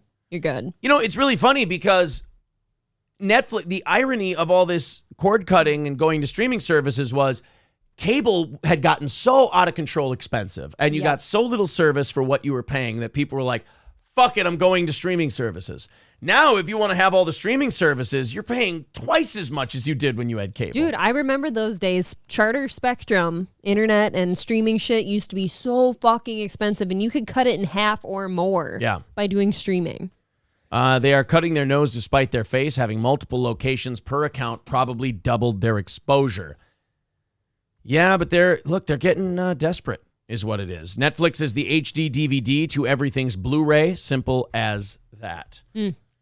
Sue says Amazon's series The Boys is woke and it's very successful. It's not about being woke. It's about appealing to a large audience. Squid Game was anti-capitalist, but the allegories were pretty nuanced. Yeah, I mean, right. So, like, the people who want to jump right away and go, oh, see, if you go woke, that's what happens. But a lot of the times it's a little more complicated than that. I think some people, like, they they get so tied up in their politics that they forget not everything's about that. There's other factors to go along with it. All right, guys, I'm a little bit nervous tonight. We have not made a dent. We are 280 away from our goal tonight. We were going to be 400 away, but I just said, fuck it. We're not going to hit that 400, and I'm not going to sit here and stress about it all night. But we're 45 minutes left in tonight's show, and we are 280 away from that goal. Whatever we don't hit is going to roll into tomorrow and Friday. So, for example, right now, the goal tomorrow would be 540 on Thursday and Friday, which I would rather not have. So if you feel like supporting the show and chipping in, there it is. The PayPal link is in the chat. Super chats and memberships count. There's Pumice Stoned with $9.99. Thank you. 270 away from our goal tonight. Thank you very, very much. Zio Gold says, don't piss off the right-wing viewers, Aaron. They are the majority of people who give you money. I'm not pissing off right-wingers or left-wingers. I'm pissing off anybody who gets pissed off by my voice, which apparently is Uber drivers who are still trying to be Canadians. Jay says, here, dude, simmer down. You'll get used to the show. Don't worry about it, Jay. 265 away from said goal tonight. The president is an evil liberal Satanist. I feel like I should say that as Alex Jones. Yeah, I think you I feel like that's what I should do. Jay says, did he discuss DSP? I want to know what happened. All right, look. If you're here for DSP, we already did it. We had a lot of fun. We're going to clip it. We're going to put it up. It's going to be great. You're going to think it's awesome. But we're done with DSP for the moment. Just rewind a little bit. Oh, man, you want to talk about a bailout. You want to talk about, as they call it for DSP, a whale. We have a new VIP. This is birthday dues. Oh, somebody got themselves a nice birthday present. Tom Servo. Whoa. Becoming a VIP. Very good. That's going to knock our goal down to... Thank you. 250 would knock it down to $15. And then Nicholas with $5. That's going to knock us down to $10. So what a difference a couple of minutes makes. $10 away from our goal tonight. Thank you guys very much. And thank you to Tom for becoming... that was... You know what? Some guy named Jacob, I think, just bought a VIP for his buddy Tom for his birthday. Really? That's really sweet. Oh. Wow. Well, make sure you Facebook me or something. Black Ornament says, how much do we have to donate to get you to declare all-out war on Red Bar? Just asking. We do this thing where we have a goal. It's the same goal every night. And if we go over it, we just apply it to the next show's goal. We don't ask for more money than what the company needs to pay everybody. So we're not into that. We're not into the whole wringing everybody out till they're dry. We don't do that, Black Ornament. We just have a company that at the moment is a little bit bigger than the size of its audience in terms of like support and all that. So we're just trying to keep that together while we grow. So that's why we say, hey, stick around. You'll get used to it. It's fine. And there will be no war. I agree with Nate. I think that Red Bar and Steel Toe are not enemy shows. I mean, I don't want them to be. I don't think they're enemy shows at all. Here's what happened. We went along doing our show.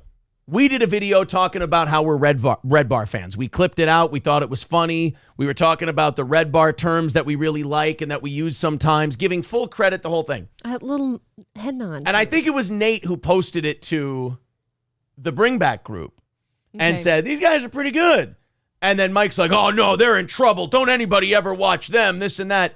And then started passive-aggressively shitting on us on one of his shows without mentioning our name. And so I said Mike was being cunty and passive-aggressive. And then he went on another show and said, it's like these shows who are really big fans and copy us, and then they turn into haters and this and that. And it's like, it's not what happened, Mike. We don't hate you. Calm down. You don't need to be loved so hard. It's all right. And now I think it's pretty much done. He also made a passive-aggressive comment about us bringing on our dog on the show, too, though. Yeah, so to me, I think he's watching sometimes. Yeah, that was kind of cunty. But kind of weird. Here's what I think. We frustrated Mike a little. He got a little snippy and cunty. We said 30 more times, like, hey, baby boy, we're still fans of yours. Calm down. Take it easy. And now I think it's over. You know, so once in a while in the chat, people will bring it up, and then I'll talk about it because I love stirring shit like that.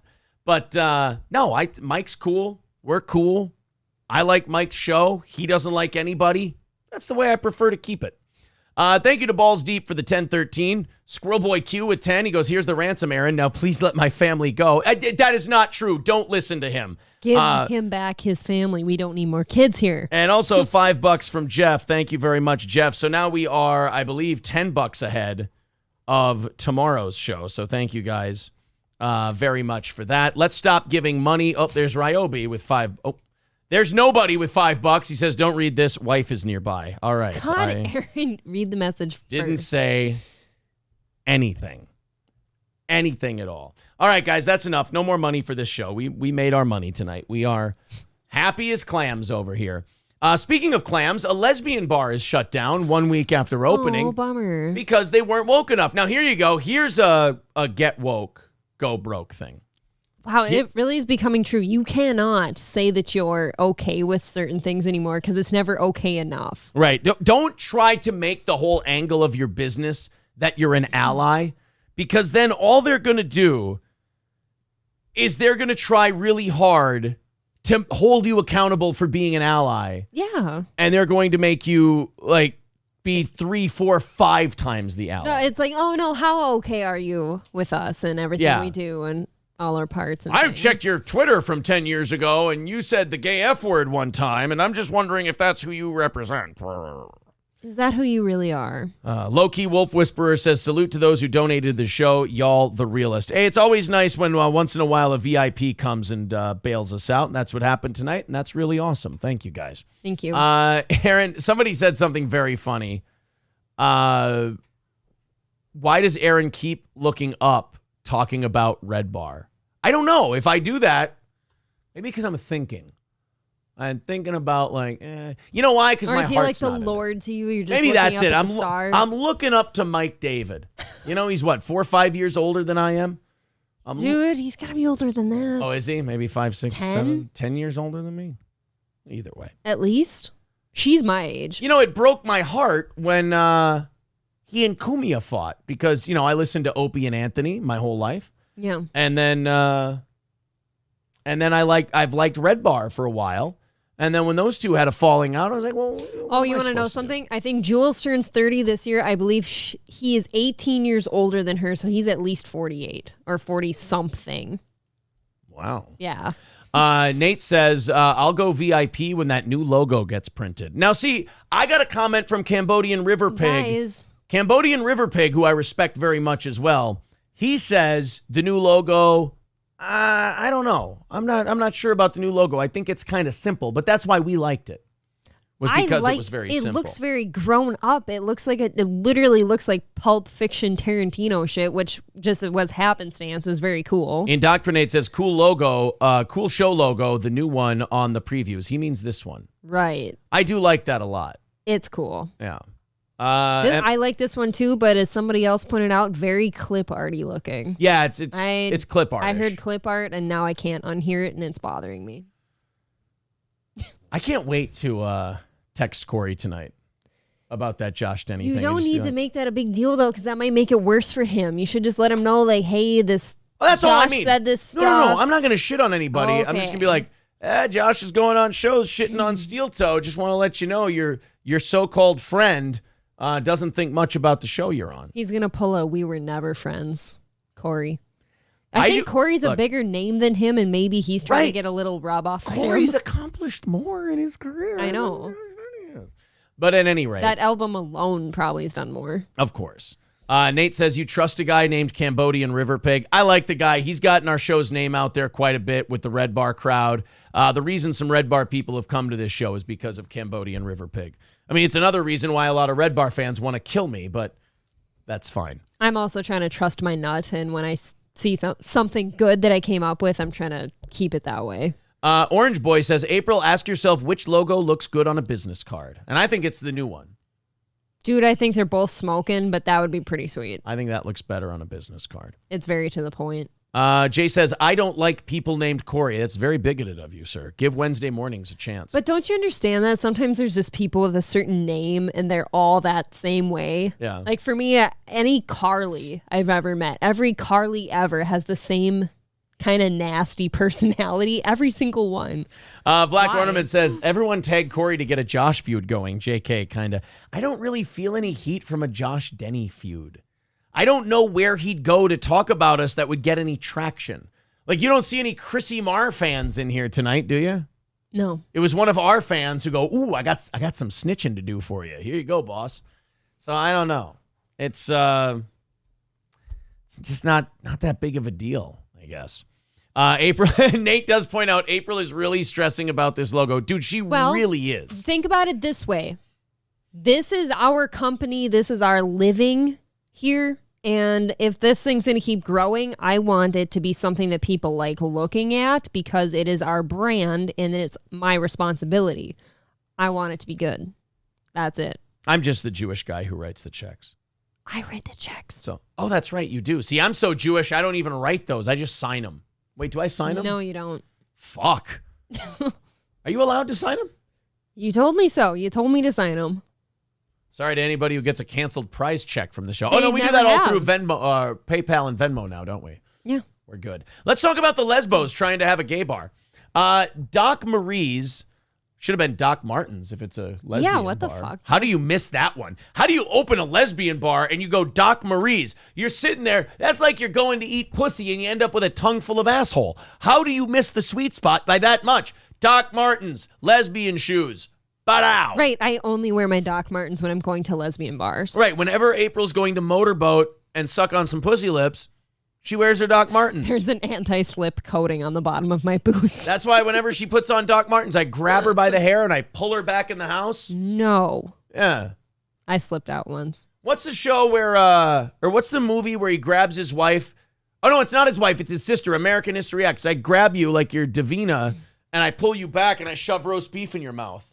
I'm going to teach you some fucking manners, April. I have a problem with Arby's now.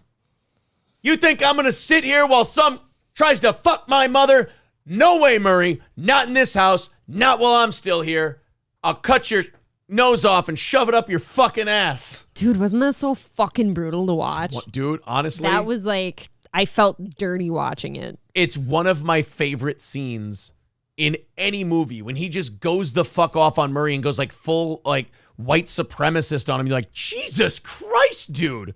Like it was a level of anti-Semitism that makes me go, fuck, dude, that's way too far.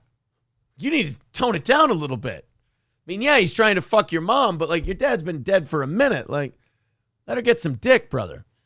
Patrick says you stole the logo from his Thursday show. And no, he didn't. Patrick would never say that. Curly says, how would Corey react if you trashed his other employer in the same way? There's a difference. I don't care. Loaded Wrench says the old... I think if it's a retaliation, it's fine. Mahalik says, what's with the backstabbing in comedy? That's B-ish tier antics. Are you really Jewish, Aaron? No, Mahalik, I know it would cause you to not be my fan anymore. I promise you I'm not. I promise you I'm not. Can I tell you something?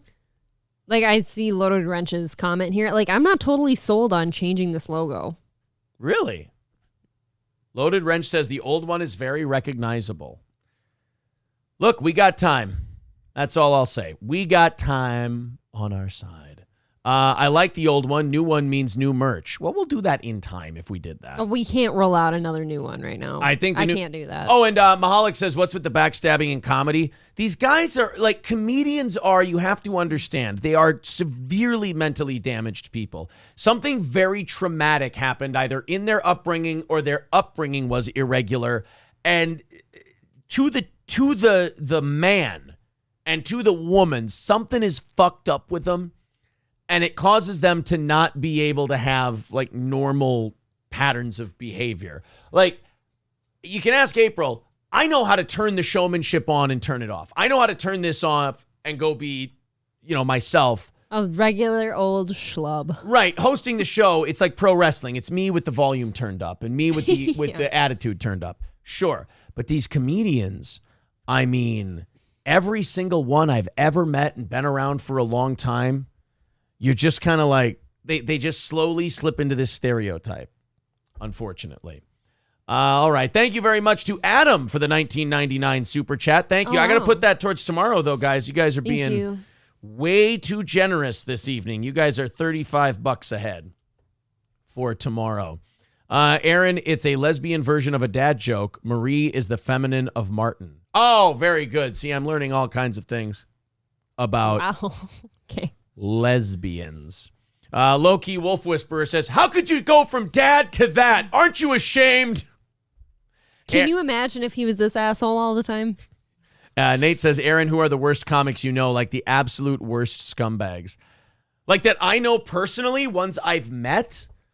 I'll say the coolest one that I've ever met, the nicest one I've ever met, probably Steve-O. I'm not the biggest fan of his comedy. No. But just a really sweet, decent guy. He is. Louis C.K. was as nice as he could be to fans. Like, he's a nice enough guy. You're coming up with nice ones. He asked for scumbags. Gary Owen's not funny, and he's a fucking prick. Donnell Rawlings was okay when I opened for him and talked to him and all that shit. He was all right. He wasn't bad. He and I don't have a lot in common, if you feel me. There's not a lot we could talk about. No, whatever really do you mean about Donnell other? Rawlings not having anything in common? Yeah, but as far as scumbag comedians, like ones I've met or like ones I watch and I've seen. MN Viking says, honestly, do you have any beef with Corey or Josh? No, none. I have no beef with either of them.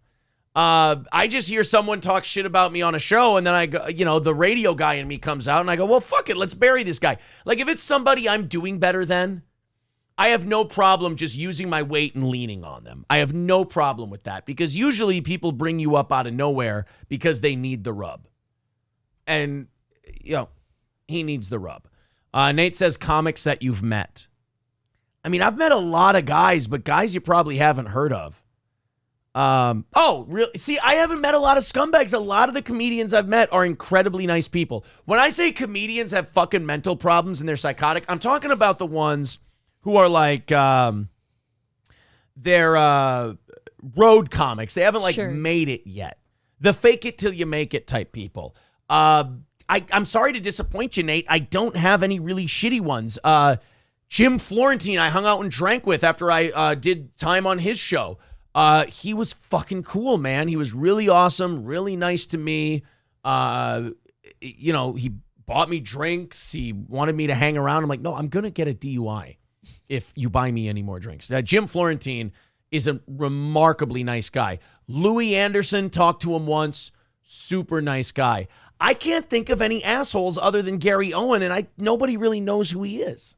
No, that's not a recognizable name. That's not a really big name. So I'm sorry. Most of the guys who have made it are pretty secure with themselves. The really insecure ones are the ones who have to do the fake it till you make it thing. Nate says, my best friend was a janitor in a comic club for years. He basically has the same viewpoint as Red Bar. These comics are really sick. Can I say one thing about Mike, since you're bringing it up? I think one of the reasons Mike has such a hard-on for comics is he ran a comedy club, and I think he and his partners fucked each other over, and it went bad. I mean, depending on who you ask, Mike fucked them over, they fucked him over, okay. And I think he holds a grudge against comics because of that experience. I don't know. I don't agree with Mike's takes on some stuff because a lot of it's based on his own personal experience, and I just don't have that experience that he does. That's all. Hey, Aaron, I think I purchased a super chat, but my phone wigged and didn't post it. I don't know. Wanted to try to help knock out the $100 you're going to eat. Don't do that. Just when I say stop giving, you can stop giving and you're fine. We did get a bunch of $10 super chats, buddy, so you're probably fine. You're good. Don't you worry about it. Thank you very much. Hopefully, you get your money back if it didn't show. Yeah. Rusty Grammer says he was using under permission fezzies. I have no idea what the fuck that means. Sandy's comment concerns me, and somebody else said it too. I knew those boots did look familiar. Yes, Patrick's show has boots that look like that. If somebody has a screenshot or a link to Patrick's Thursday night show, I don't know what you're talking about. I'm not right, Patrick? Our Patrick? Right, he used to do Thursday night shows. I would like to see it. I'd like to see it because if it is, in fact, the same thing, we will not do that then. Yeah, if we're ripping off Absolutely Patrick's not. thing, then we're not, we won't do that. I haven't seen it. I know a guy who owns a comedy club in Pennsylvania called Wisecrackers. Oh, really? That's what I call my group of white friends. I guess I could just... Wisecrackers. I got it. Sequel to Goodfellas. Yes. Doc Marie's is... I'm going to get to the lesbian bar story. We're just, we're hanging loose tonight. Dude, we can't even stay on the story for 5 seconds. Their shit closed down 5 days. You know what it is?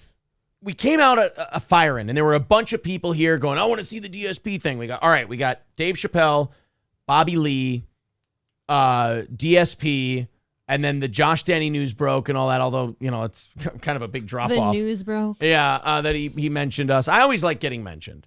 But so we're kind of running around talking about a trillion things all at once. Jay says, how dare you, sir? Red Bar is the GOAT. I got to tell you, I don't know what this fucking thing is. I don't know, how hard you need to suck dick around here for people to understand that you're not being disrespectful. I don't know how many times I have to preface everything I say about Mike with, I like him. I think he's great. I think he's awesome. Right. I didn't start this. So I'm just saying, I'm a fan. Here's what I think. Well, and you're like, how dare you? You do, in fact, say that you're still a fan, but you do shit on him reasonably hard. So I can understand why people could see it as controversial. Don't shit on me first. I totally am on your side with it. I've been doing this long enough to know that if somebody shits on you, you have to fucking hammer them or you're going to look like a bitch. You have to. And you have to never let up if they don't let up. Why don't you get into beef with Brendan Schaub? I want that. Brendan's trying to lay low. I don't care. Citizen M says, I tried to ask Mike David about things, but he said, oh, you're a Steel Toe fan, and put on a sardonic dog outfit before going up to his microphone saying woof woof.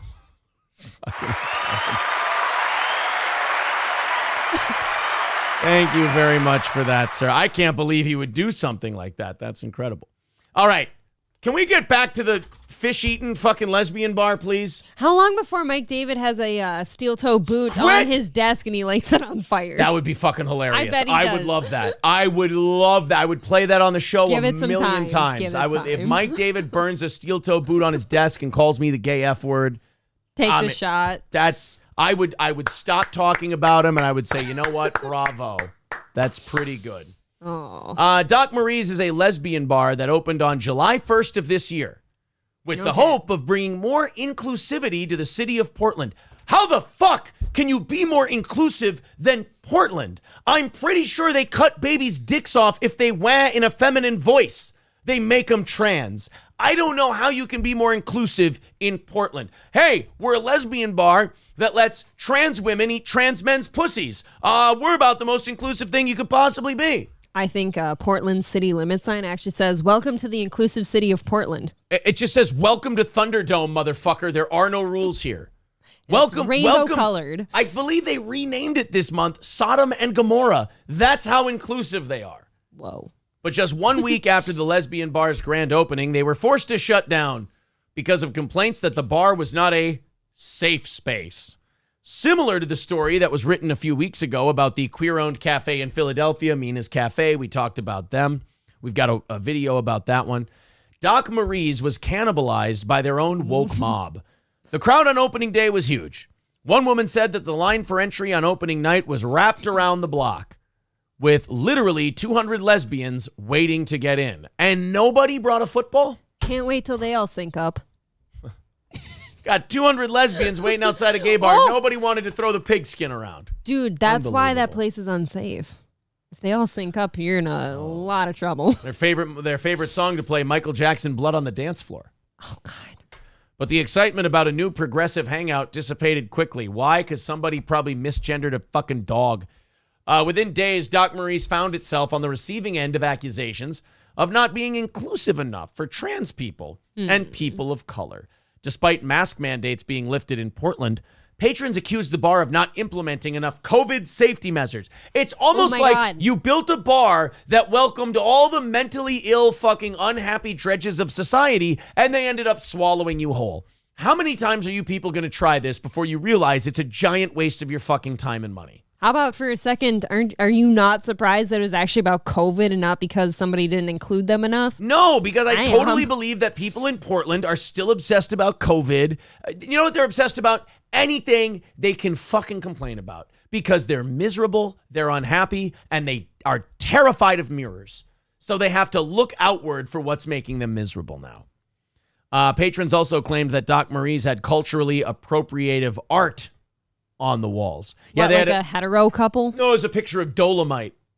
I don't know why, but they just had a picture of Dolomite on the wall. Oh, really? Yeah. It said, way down in the jungle deep. Now that would be funny. The signified monkey stepped on the elephant's feet. But the excitement about a new progressive hangout dissipated quickly. Culturally appropriative art. One TikToker who says she attended the grand opening breaks down the accusations against the bar. Oh, they took it down. Oh my God, stop doing this. Employees of Doc Marie's created an Instagram page to echo these concerns. They claimed that the owners weren't proactive enough in creating a safe space and accused the owners of racism.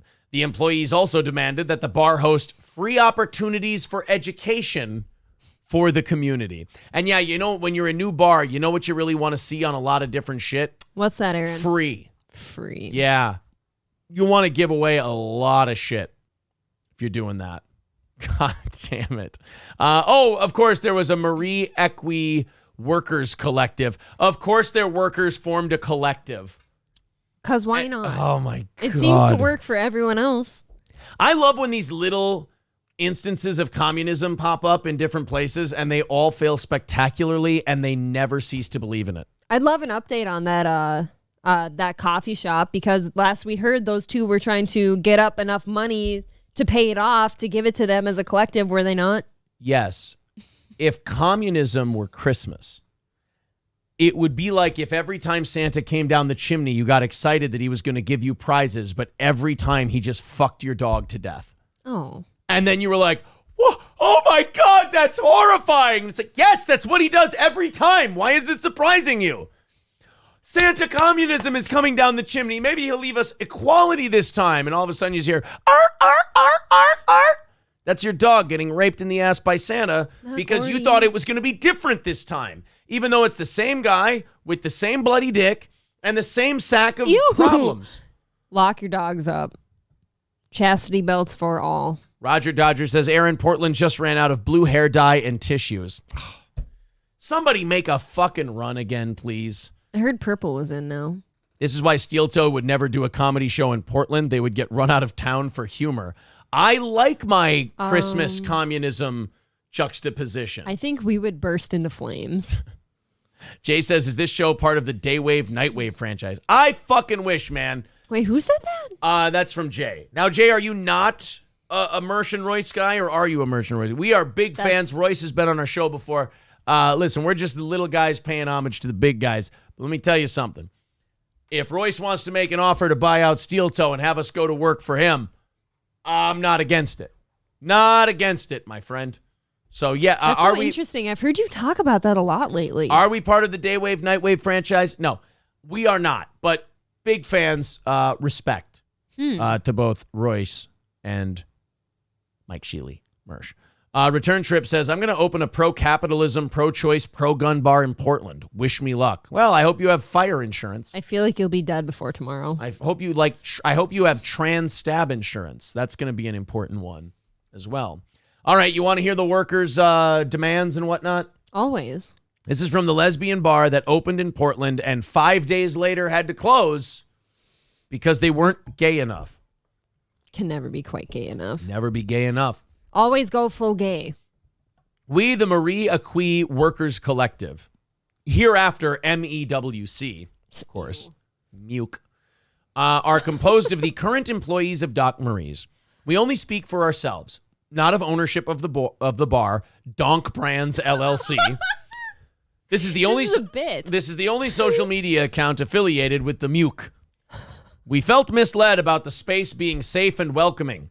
Our vision is a queer worker-owned cooperative that is ran democratically, provides mutual aid, and hosts free opportunities for education to our community. This is the problem with you fucking lunatics, is that you keep doing this shit, And you're so focused on educating and safety and this and that you forget you have to run a profit first so you can stay in fucking business. You wonder, you're like, why are there no bars and safe spaces for trans people? Because every time you get one, you burn it down. You're like a little kid that gets a new toy and you smash it into a million pieces. And then when you wake up in the morning, you go, why don't I ever have any toys to play with? You bitch and whine. Quit breaking them, you fuck.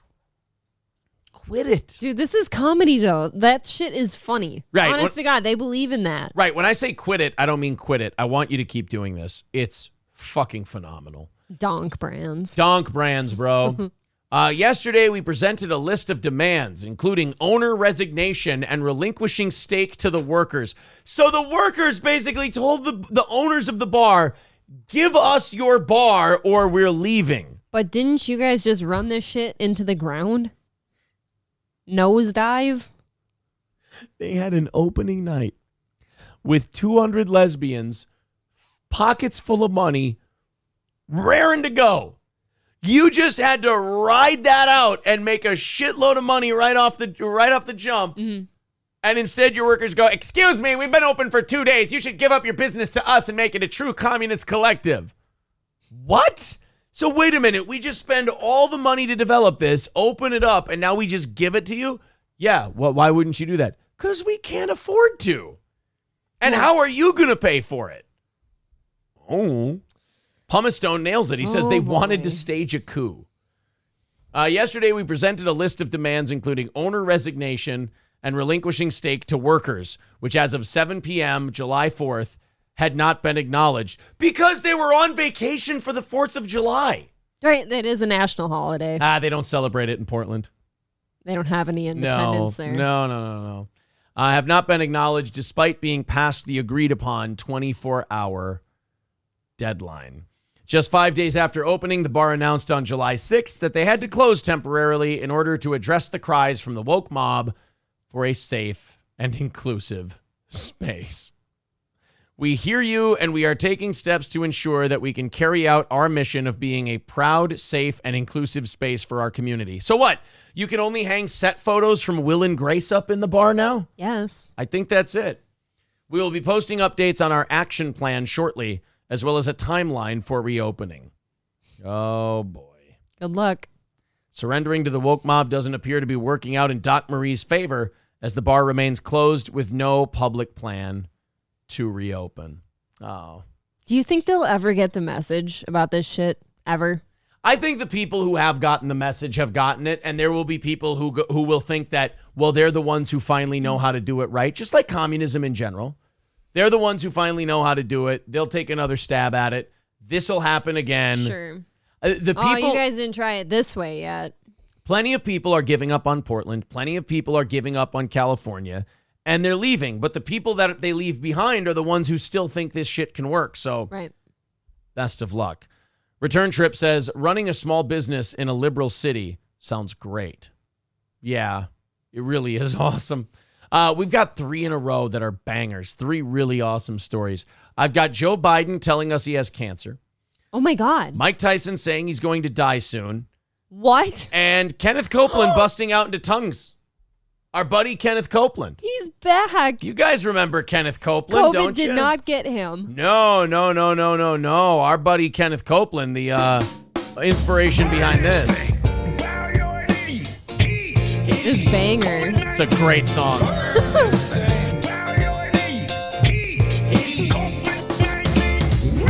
Subscribe to Jonathan Mann for this one. I love him.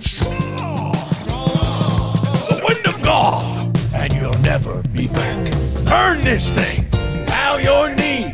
Heat. COVID-19. Burn this thing. Bow your knee. Heat. COVID-19. Man.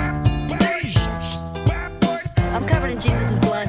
I'm covered in Jesus' blood. Remember her? She was great. I'm covered in Jesus' blood. I'm covered in Jesus' blood. I like how we're just sitting here I know, watching. I just love Kenneth Copeland. Oh, God. Right. Dude, his face is terrifying. For Halloween this year, I just want a mask of him. I love Kenneth Copeland so fucking much. It's It's disgusting. I bet you'd never fuck with him in person, though. I'd have dinner with him. Are you shitting me? I think his 100%. eyes in that interview by his car was so scary. I would love it. Do you guys want to watch some Kenneth Copeland? Yeah. He was on r/cringe. Canada Victory Campaign 2016. So this is from a few years ago. Okay.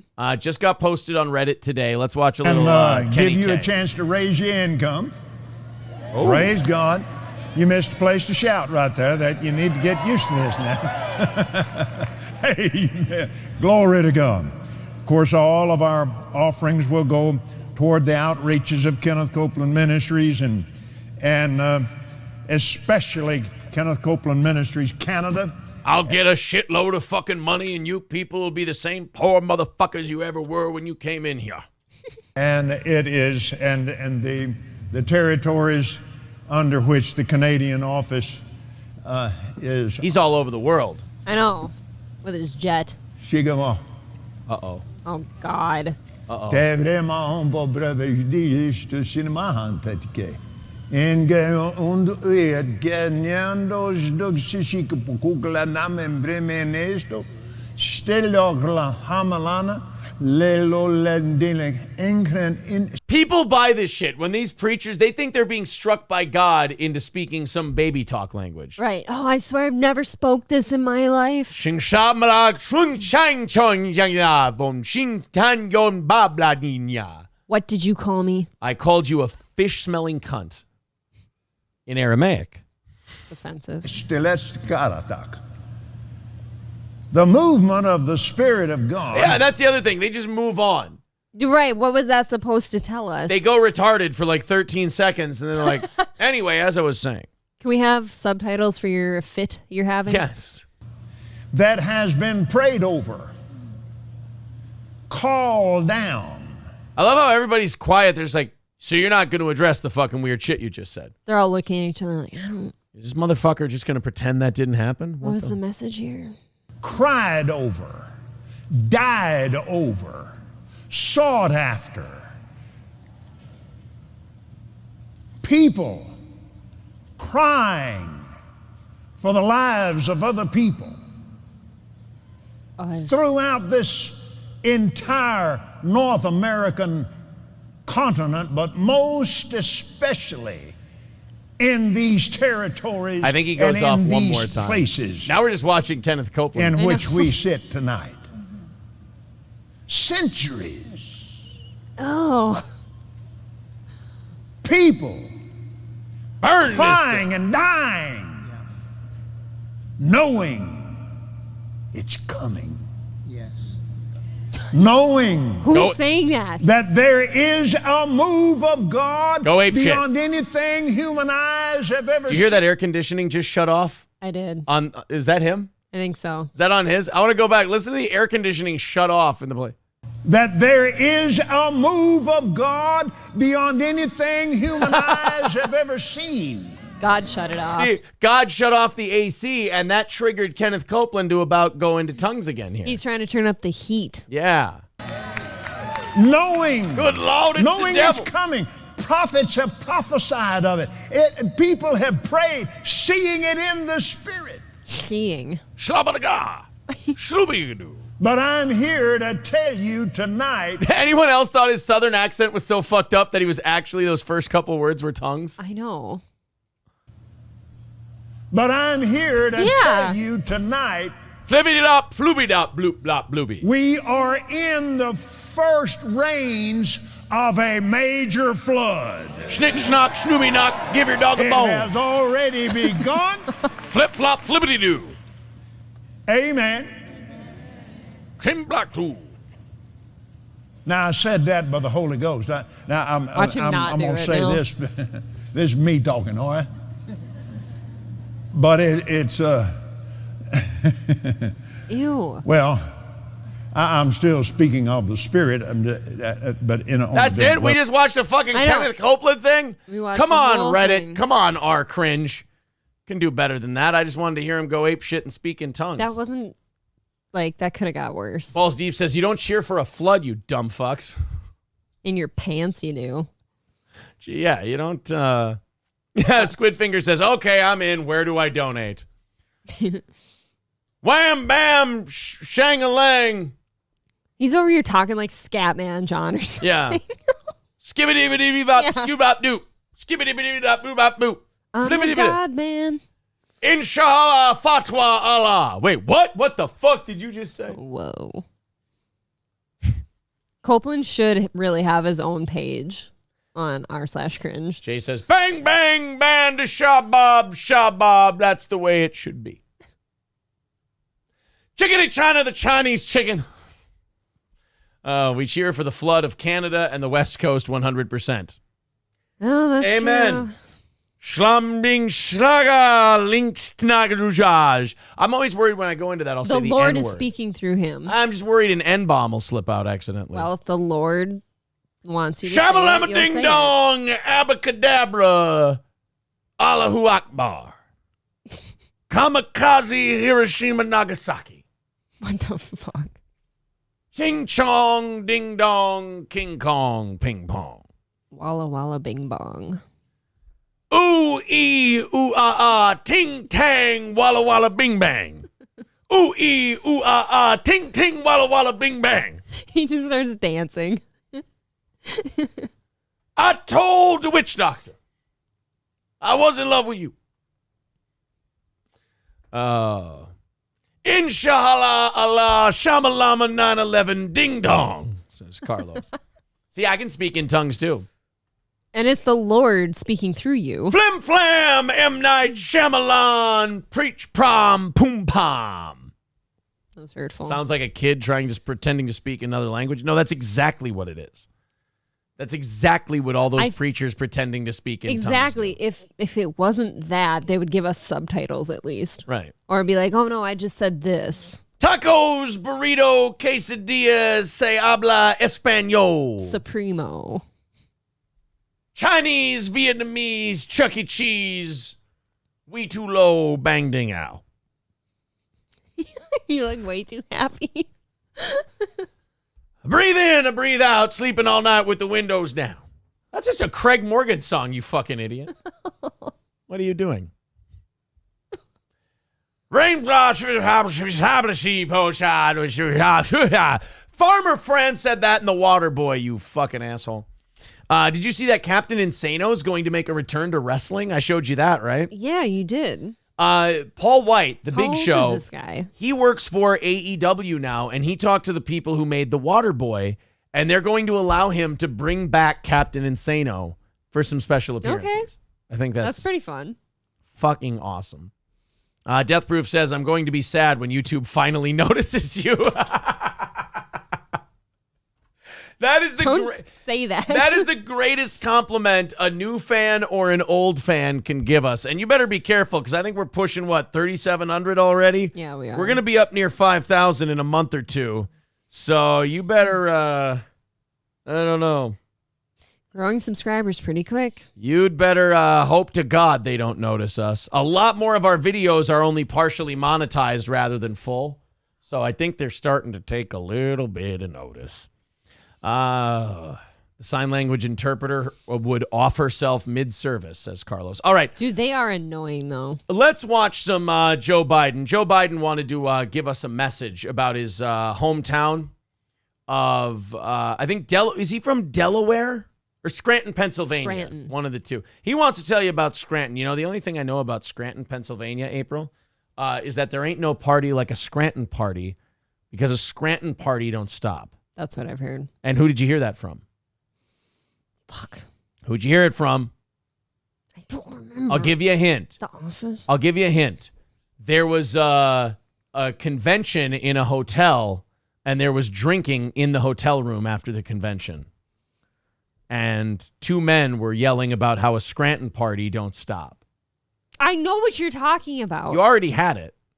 The Office, It was- right? yeah, it's okay, stop making me feel like I'm crazy. I think it was Dwight and Michael. Yeah. And they were Ain't no party like a Scranton party. annoying the fuck out of everybody and being shit-faced. This is Joe Biden telling you guys about his cancer. And because it was a 4-lane highway that was accessible, my mother drove us. And rather than us be able to walk. Did people really bow their heads to pray? Did daddies really never go away? Oh. So we're talking Grandpa, tell me about the good old days. Look at his face. I can't remember that song. It's going to bug the shit out of me now because I want that song every time Joe Biden takes a stage. I like that we're talking about cancer, but it's a car ride. It's 4-lane highway. Well, he's going to tell you how the car ride gave him cancer. Yeah. It's the emissions. That's why we need electric vehicles. Did lovers really fall in love to stay and stand beside each other come what may? Was a promise something people kept, not just something they would say? Grandpa, tell me about the good old days. Thank you. All right, Joe Biden, folks, with cancer. And because it was a 4-lane highway that was accessible, my mother drove us, and rather than us be able to walk. And guess what? What? The first frost, you know what was happening? You had to put on your windshield wipers to get literally the oil slick off the window. Oil slick? That's why I and so damn many other people I grew up have cancer. Jesus. What? When did you feel like springing this one on us, buddy? You just kind of tell us that you have cancer. Like, that's a weird time to just... Like, oh, yeah, just reminiscing about the good old days with my mom and the car rides and the wipers. I think it was really cool that he just used his congressional agenda as a backdrop for this speech. Oh, my God. Dude, that is wreckage. I think his staff secretly has fucking had it with him and Kamala because they're putting the backdrops here that really kind of represent his presidency. I think they're low-key kind of shitting on him. Dude, I think people might write his notes fucky, too. Yeah, well... Wouldn't you, if you could? I don't know. I actually think this might be him doing his best. Can we go back to that cancer line? How the fuck did that happen? Yeah, just kind of casually. You had to put on your windshield wipers to get literally the oil slick off the window. That's why I and so damn many other people I grew up have cancer. That was too casual for me. You just have it and you didn't bother telling it? I mean, you know what's the weirdest thing about Joe Biden having cancer? What's that? It's his least job-affecting malady he has. I was going to say, and if you had... Hold on, though. If that's common knowledge before he gets elected, people don't elect him, right? See, April, he doesn't have cancer. He's a doddering old fuck who doesn't know what he's talking about. No, he's misspeaking because that's what he does for a living. Wow. That's why I and so damn many other people I grew up have cancer. And why can't, for the longest time, Delaware had the highest cancer rate in the nation. Why at That's camp? why I and so damn... Why at camp? Delaware had the highest cancer rate. So you went to a camp, and everybody at your camp had cancer from the oil slick on the windows. It was cancer camp. Old man, I'm having a fuck of a time trying to follow you here. Dude, he's beautiful. There's an oil slick on the windshield. There's a storm moving in. Check.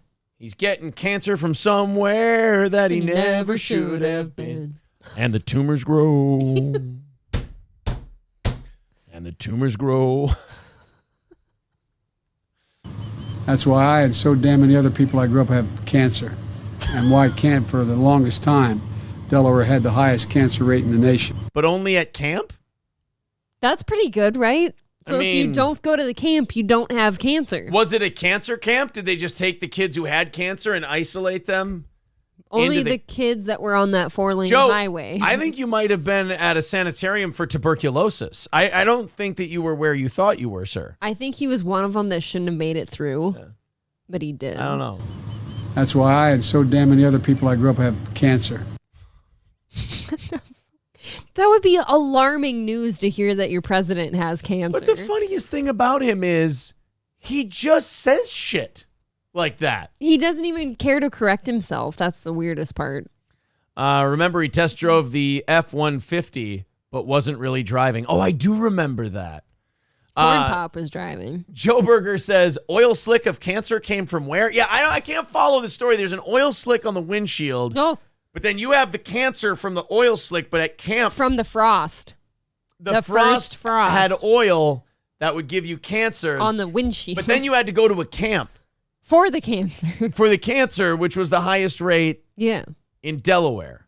Just Delaware, just the camp. I don't know. Metastasize out of control. Deep in his brain. The cancer grows. The tumor. The tumor grows. Well, Balls Deep wrote it. The tumor grows. Balls Deep wrote it differently. Hulkamasha Baby says, and the tumor grows and the chemo strikes. It's 3.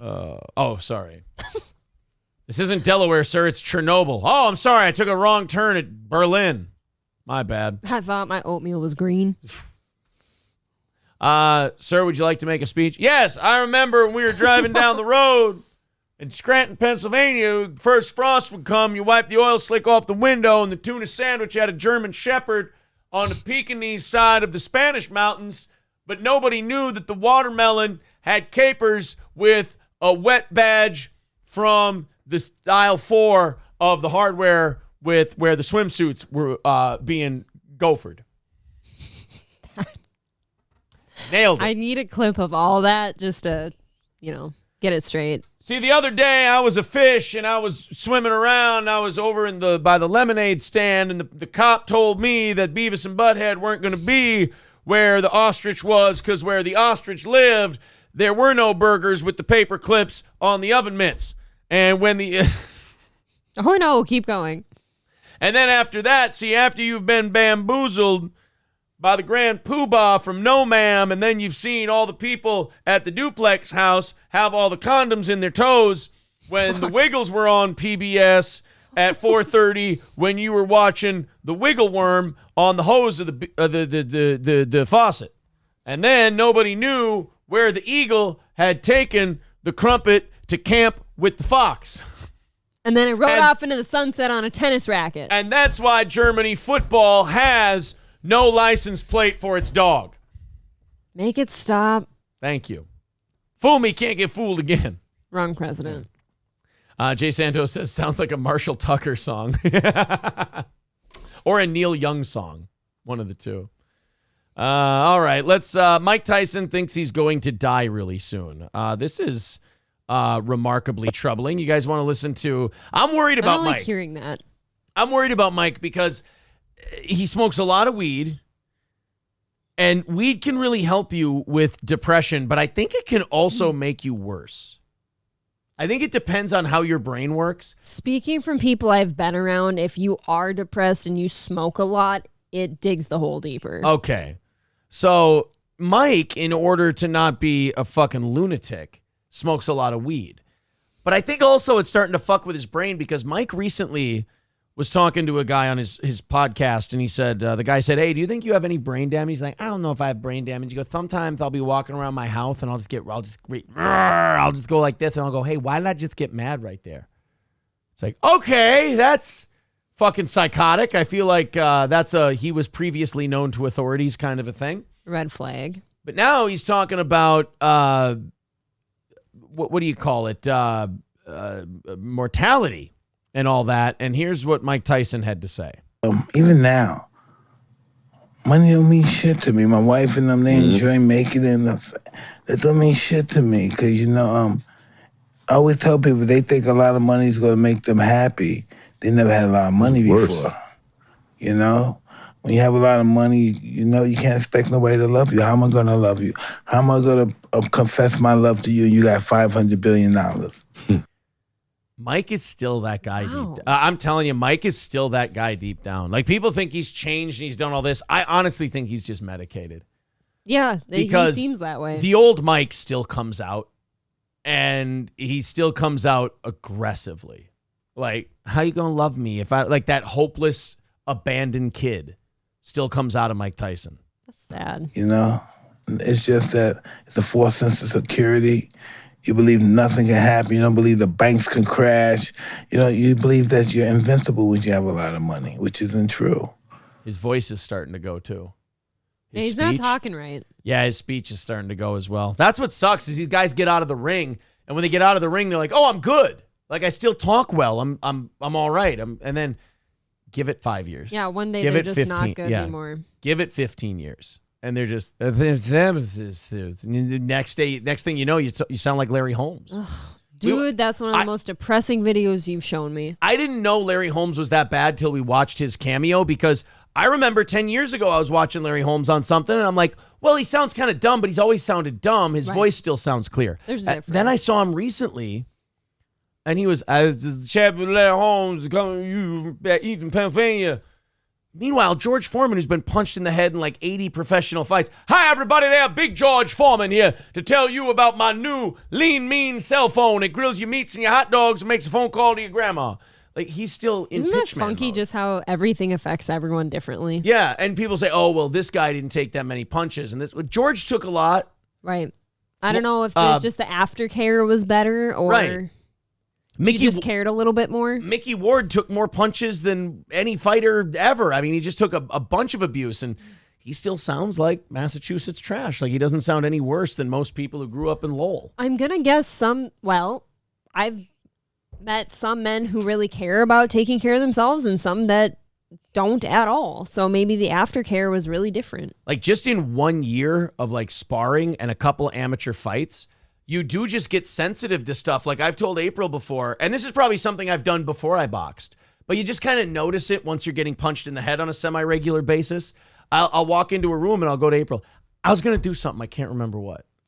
And I'll just freeze. I don't like bringing it up, and I tease you for being old sometimes, but and I mean, it could just be that you don't hear sometimes, but in fairness, or everybody does that. Yes. But just there was a specific couple of days in a row where it seemed like I would remind you of a thing a few times in a row because it was important, and you'd forget consistently, and it was for a few days in a row. Yeah. And, people have said that to me, trainers and stuff have said that to me. They go, dude, it doesn't matter. You can box for 20 years and be fine. You can box for 2 years and be wrecked. It just affects people differently. And I don't think you're that way every day, but there was a few days in a row there, and that actually was one of the thoughts that crossed my mind. I'm like, is he getting rattled around too much? CTE? Yeah. I don't know. And that's why I always say money's a false sense of security. That's the first thing my wife told me. I said, what's the big thing we make a lot of? She said, for my security, for my children. What is security? What are you telling me? What is security? I don't know. I don't know. Tell me this is security. When you put money in the bank and you get a check every month, and you could live off of that for the rest of your life. Is that security? He's starting to fall up. Like he doesn't sound right. This makes me feel weird for Mike. And it goes downhill fast. Remember when he came back for that fight with Roy Jones? You're like, fucking Mike is in great shape. He's I was just thinking that. And I'm thinking that I really hope he doesn't ever try to pull anything like that again. Yeah, I don't want to see him fight again. Never. That's for sure. That means you're not going to catch a disease. You can't get hit by a car. You can't jump off a bridge. I don't know. With that security, can money secure you from that? But I think poor people need to get past the poorness to have that issue and to assess. Yeah, that's the thing. Like, sometimes when rich people talk about money, it's like, yeah, you still have to worry about shit like that. Right. But everything else, you don't have to. I get it. If you have a lot of money, you have a completely new set of problems. I totally understand that. I get that. But those are problems that other people who don't have your money would trade their problems to have. Yes. And that you wouldn't trade your problems to have theirs. Put it that way. It's this frame of mind. Yeah. It's not having nothing. You have $1 billion if and you're be physically poor and you have no money, you need to get to the stage where, all right, I have money now. I need to assess. No, what happens is this first? really worth? So where's the part where he says he's dying? They cut right to the part where he says he feels like he's going to die soon. Where's that coming? Money. What happens first? You have to have the desire to have more money. Because there's some people that got money, they're having a good time. And then they're going super hard with it. And, yeah. And some people I know those people. Some people want to analyze their success, which is ridiculous. We're all going to die. One day, of course. Then when I look in the mirror, I see those little spots on my face, and I said, wow, man, that's my expiration date is coming close really soon. What do you do about that? How do you think about that death thing? I don't worry about it, man. I don't either. I'm not sweating it. I just want to die consciously. I don't want to die screaming. And I've heard the last rites of a lot of people. I'm not going to watch this. That got dark. Yeah, that got dark quick. I feel like what Mike said was pretty... I don't know. I think if a lot of people were to take a really hard look at themselves in the mirror, I think the death thing, thinking about your own mortality, I don't think that anything Mike just said was alarming. I think that happened. I think Charles Barkley actually cured me early on in my life of that fear of dying thing. I was watching him be interviewed. I can't remember who it was by, but I was a teenager. And I remember it impacts me to this day, and it impacted me really hard then. Because when I was like in high school, I would do that thing where I'd be in bed and I'd go like, oh my God, this time is just going to keep running. One day I'm going to die. Like I'm going to be done. It's going to be over. And then you can't sleep for a little while. You're like, fuck. I used to do that a lot when I was a teenager. I did that recently once. Actually. Charles Barkley gave an interview and it totally changed my whole perspective on it. And I don't think I've really looked back ever again. And they said, are you afraid of dying? And he goes, no, of course not. Why would you be afraid of dying? It's going to happen. How are you going to be afraid of something that's going to happen? You can be afraid of something that you can avoid. You can be afraid of something that you have to try and not do, or you have to try and get around and everything else. And he's like, dying is part of this whole thing. I'm not going to be afraid of something that's part of the package. Sure. And after he said that, I was like, you know what? Like sometimes in life, you just have those clicking moments. That was a clicking moment for me. I still, I think about certain things in my life personally, and I spiral about the death thing, but you don't ever give yourself too much time on that. You can't. It's just like if you think of a thing like that gets resurrected somehow or brought up that just really upsets you, you can't give yourself more than a couple minutes to it. Yeah. And it's got to be over. Jay says, I learned how to box as a teenager, did a lot of gym work and sparring, never had a sanctioned bout though. I remember those hard headshots affecting me for days sometimes. I think that's what I get. I don't think I have any like damage from boxing. I think I'll come back from those days where I sparred like 10 rounds and my head will just be shot. Like my head won't be working right because I just got hit in it. Did you get a few dozen times sparring on the recent Saturday? When was that? I didn't get hit a lot. Okay. But, you still get hit. I just didn't get hit very much. I was working with, like I've had 2 fights. I was working with guys who were looking to get their first fight. So I was kind of helping them, with what they might see. Yep. There was one little guy. There was one 145 pounder, I think. And I really liked this kid. He was like 18. His coach said he's autistic. But he had spirit, and he didn't care that I was 215. He would walk right up, cut off the ring, try to put me to the ropes, try to push me to the ropes. He was throwing overhand rights and those little shovel left hooks, and I really liked him. Like even while he had me on the ropes and was pounded away, I was kind of smiling a little bit, like, oh, this guy's fucking fun. I'm sure. I like this kid. You'd spin him out, you'd throw 1-2, and then there was one. I'm like 70 pounds bigger than he is, so I'm pulling them a lot. You don't want to. You're 215, you don't just throw haymakers you don't throw haymakers in sparring, period.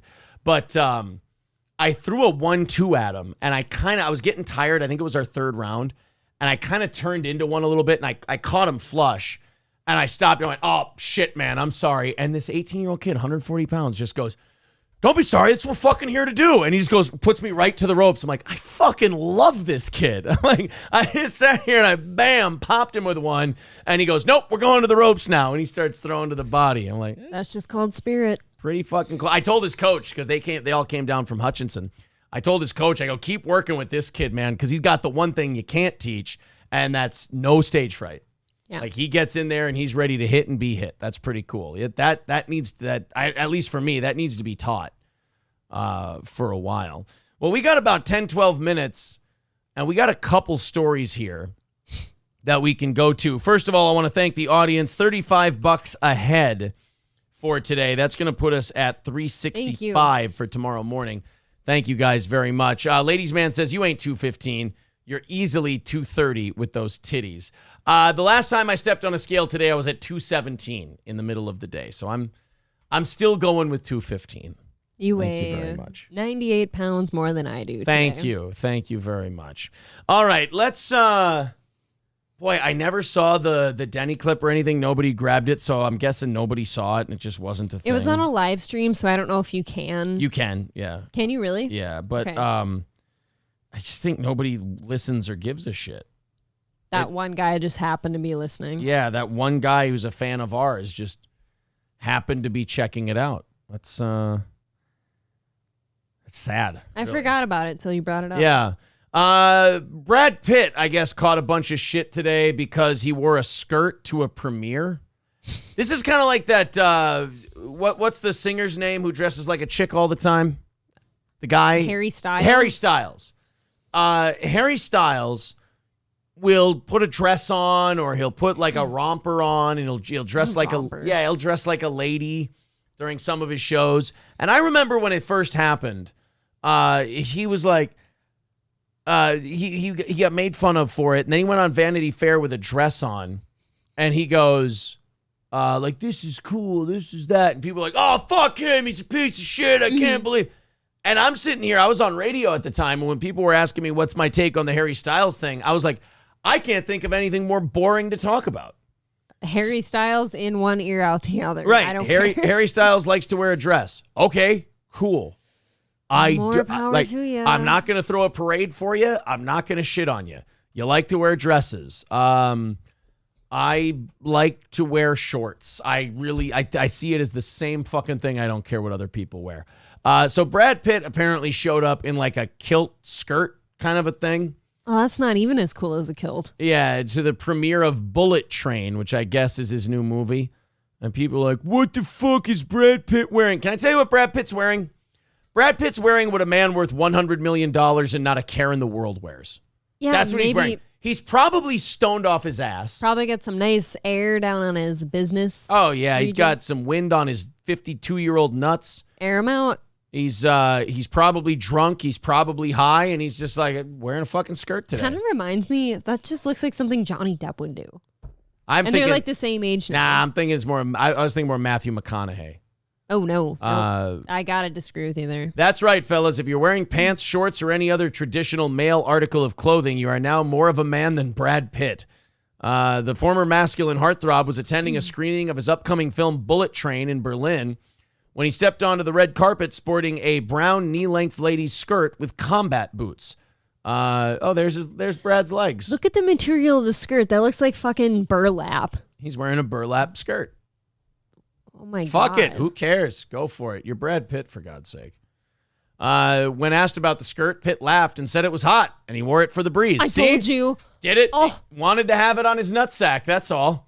Of course, let's not forget Pitt's been wearing women's clothing for a long time. Back in 1999, he did a photo shoot for Rolling Stone in various short dresses. See, hot. I think now with social media and everything else, I think we just see this shit more. I think this stuff has always been done. I do. I think probably like think about David Bowie and stuff like that too. Yeah, like there's always been gender benders. There's always been Boy George and shit like that. People just didn't let it bother them so much. No, that was just like the weird thing that person did at the time. Like, oh, hey, cool, that guy who does a lot of movies I like, he decided to wear a skirt, and people went, I don't give a fuck. I don't care. Good for him. Kanye West wears bags over his head, black bags over his head now. Kanye West is significantly mentally ill, though. We should be a little bit concerned. Very successful. Very successfully mentally ill. Mentally ill nonetheless. So this is Brad Pitt back in 99. Oh, it doesn't exist anymore. Oh, they took it down? Come on. Stop.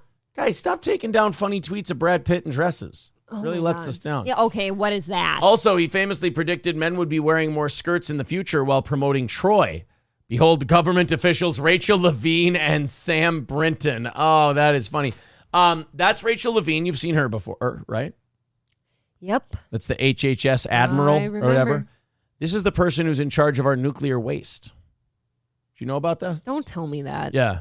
I really wish you wouldn't. This woman, this lady, this fucking lady, you piece of shit. More lady than I'll ever be. This lady is in charge of our nuclear waste. Now I know why Democrats don't want to build more nuclear power plants. I think she was exposed to it a little too much. Maybe, you know what? That could be it. Maybe they've been getting too close to the nuclear waste. That's exactly what I think. And therefore, we have an issue there. Let's go to this last one. Horse-drawn carriage driver threatens to beat vegan activist to death with her own camera. Okay, in his defense, have you ever met a vegan activist? Oh, I'm They're sure obnoxious. they are. I'm sure they are unbelievably unbearable. But let's. Someone says I'm confused. They were women. Yes, they were women. Inshu Shin says yes. Finally, catch your guy's love. I think he means live. Live. Thank you very much. He also says the blonde chick is hotter than Kalila. I don't know how to take a compliment, so thank you. Aaron puts me down every day. I'm not. Wait a minute. I'm afraid if I smile too hard, he'll hit me. I'm not hotter than Bobby Lee? You fucking piece of shit. He doesn't have that hairline. Jay Santos says, how tall are you guys? This is an important question. Do you want to go first? Yep. I'm 5'6". I am 6'3". Oh, they're trying to put our weights together. Oh, so our okay. BMI. All right. They're trying to know our BMI. Trying to do a little BMI. I am 6'3", sir. 5'6". Inshu Shin says, Mad, you're like a sexy Ethan Klein. Fuck. Oh. I'm out of here. You can all suck my dick. I'm leaving. I'm not coming back either. Man, you gotta take that back or you ain't coming back. Suck my white ass. Go step in a pile of dog shit, you fatty. I'm just kidding. Now I'm sucking in as I come back to the table. He didn't apologize. Oh, he did. He said sorry. He said sorry. He said sorry. You're like a sexy Ethan Klein. You could get the likes of Gila. What are you doing with me? Aaron, I want you to come fuck my Palestinian murdering pussy. Jay says, nice, I'm 6'2", and my wife is 5'11". Did you just ask us how tall we were so you could tell us how tall you and your... Did you want to say that your wife is 5'11"? Is that what it was? He just wanted to compare. I think you just wanted to tell us your wife is... You like that you have got a tall chick. I am a teeny little shit. That's what she's like, our chihuahua upstairs. But not as mean. White Dad says, 6'3", 215, one step away from the oven. What does that mean? Is that a Jewish thing? I don't know for sure, but I'm hungry now. I don't want it to be. Oh, man. Hulkamasha Baby says, Aaron doesn't like Israeli robots. Don't tell people what I like and what I don't like.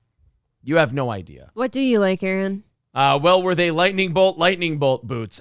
No, they weren't. What do I like? Yeah. I like fucking mild-mannered, obedient blondes. You fucking hear me? Just making sure. I'll say it again, like to anyone who's listening to my pleas, that's not a joke. This 304 is a feminist. I have no idea what you're talking about. John says no woman is 6 foot. They are 5'11". No man is 5'11". They are 6 foot.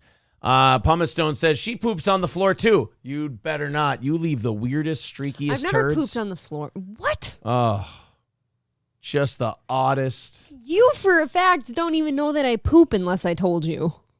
You better not be telling me that you're pooping. I don't poop. Good. Hulkamasha Baby says, hella voice. Oh, Aaron, harder. Yes, harder. Oh, Gila voice. I think he's trying to say, oh, yes, Aaron. Yes, harder. You're telling me you want that. What the fuck? I have a sexy Gila voice. That's what we're trying to say. Insu Shin says, you guys have kids. 3 of them. 3 little fuckers. Yay. Wonderful people. All 3 of them. Horse-drawn carriage driver threatens to beat vegan activist to death with her own camera. I have to watch this. And here's why I need to watch it. I need to find out why she deserved it.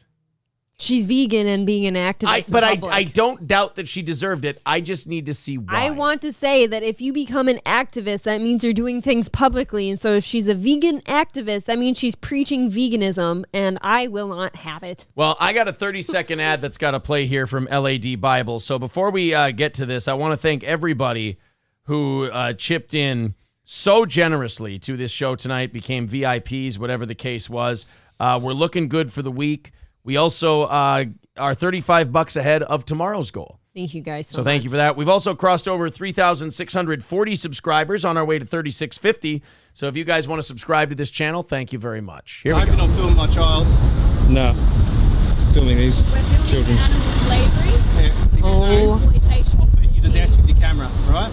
I love that he's got a top hat on and a fun little smoking jacket, and he's dressed up like the old Sherlock Holmes era carriage driver, and he's like, I'll beat you to death with your camera, all right? Have you ever seen them in New York City? Yes. I've been in one. I hope you're not filming my child. No. Filming these children. Slavery. Yeah, if you do, I'll beat you to death with your camera, right? You what?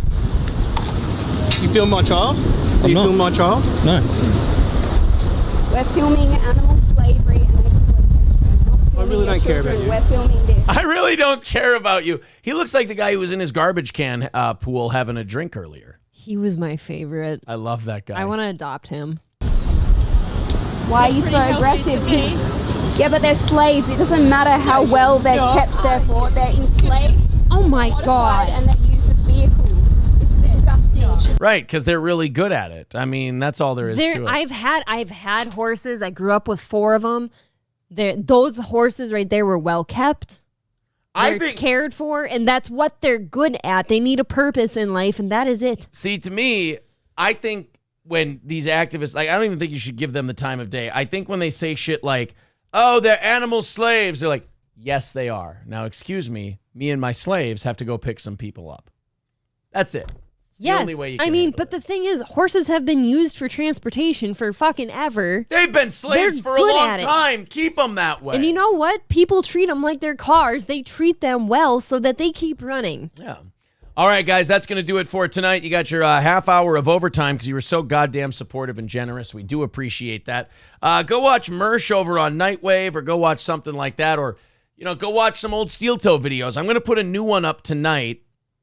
I think I might put either some DSP stuff, shitting on Jordan Peterson fans, some of our Rogan stuff. God, I've got so much. Bobby Lee and DSP from tonight.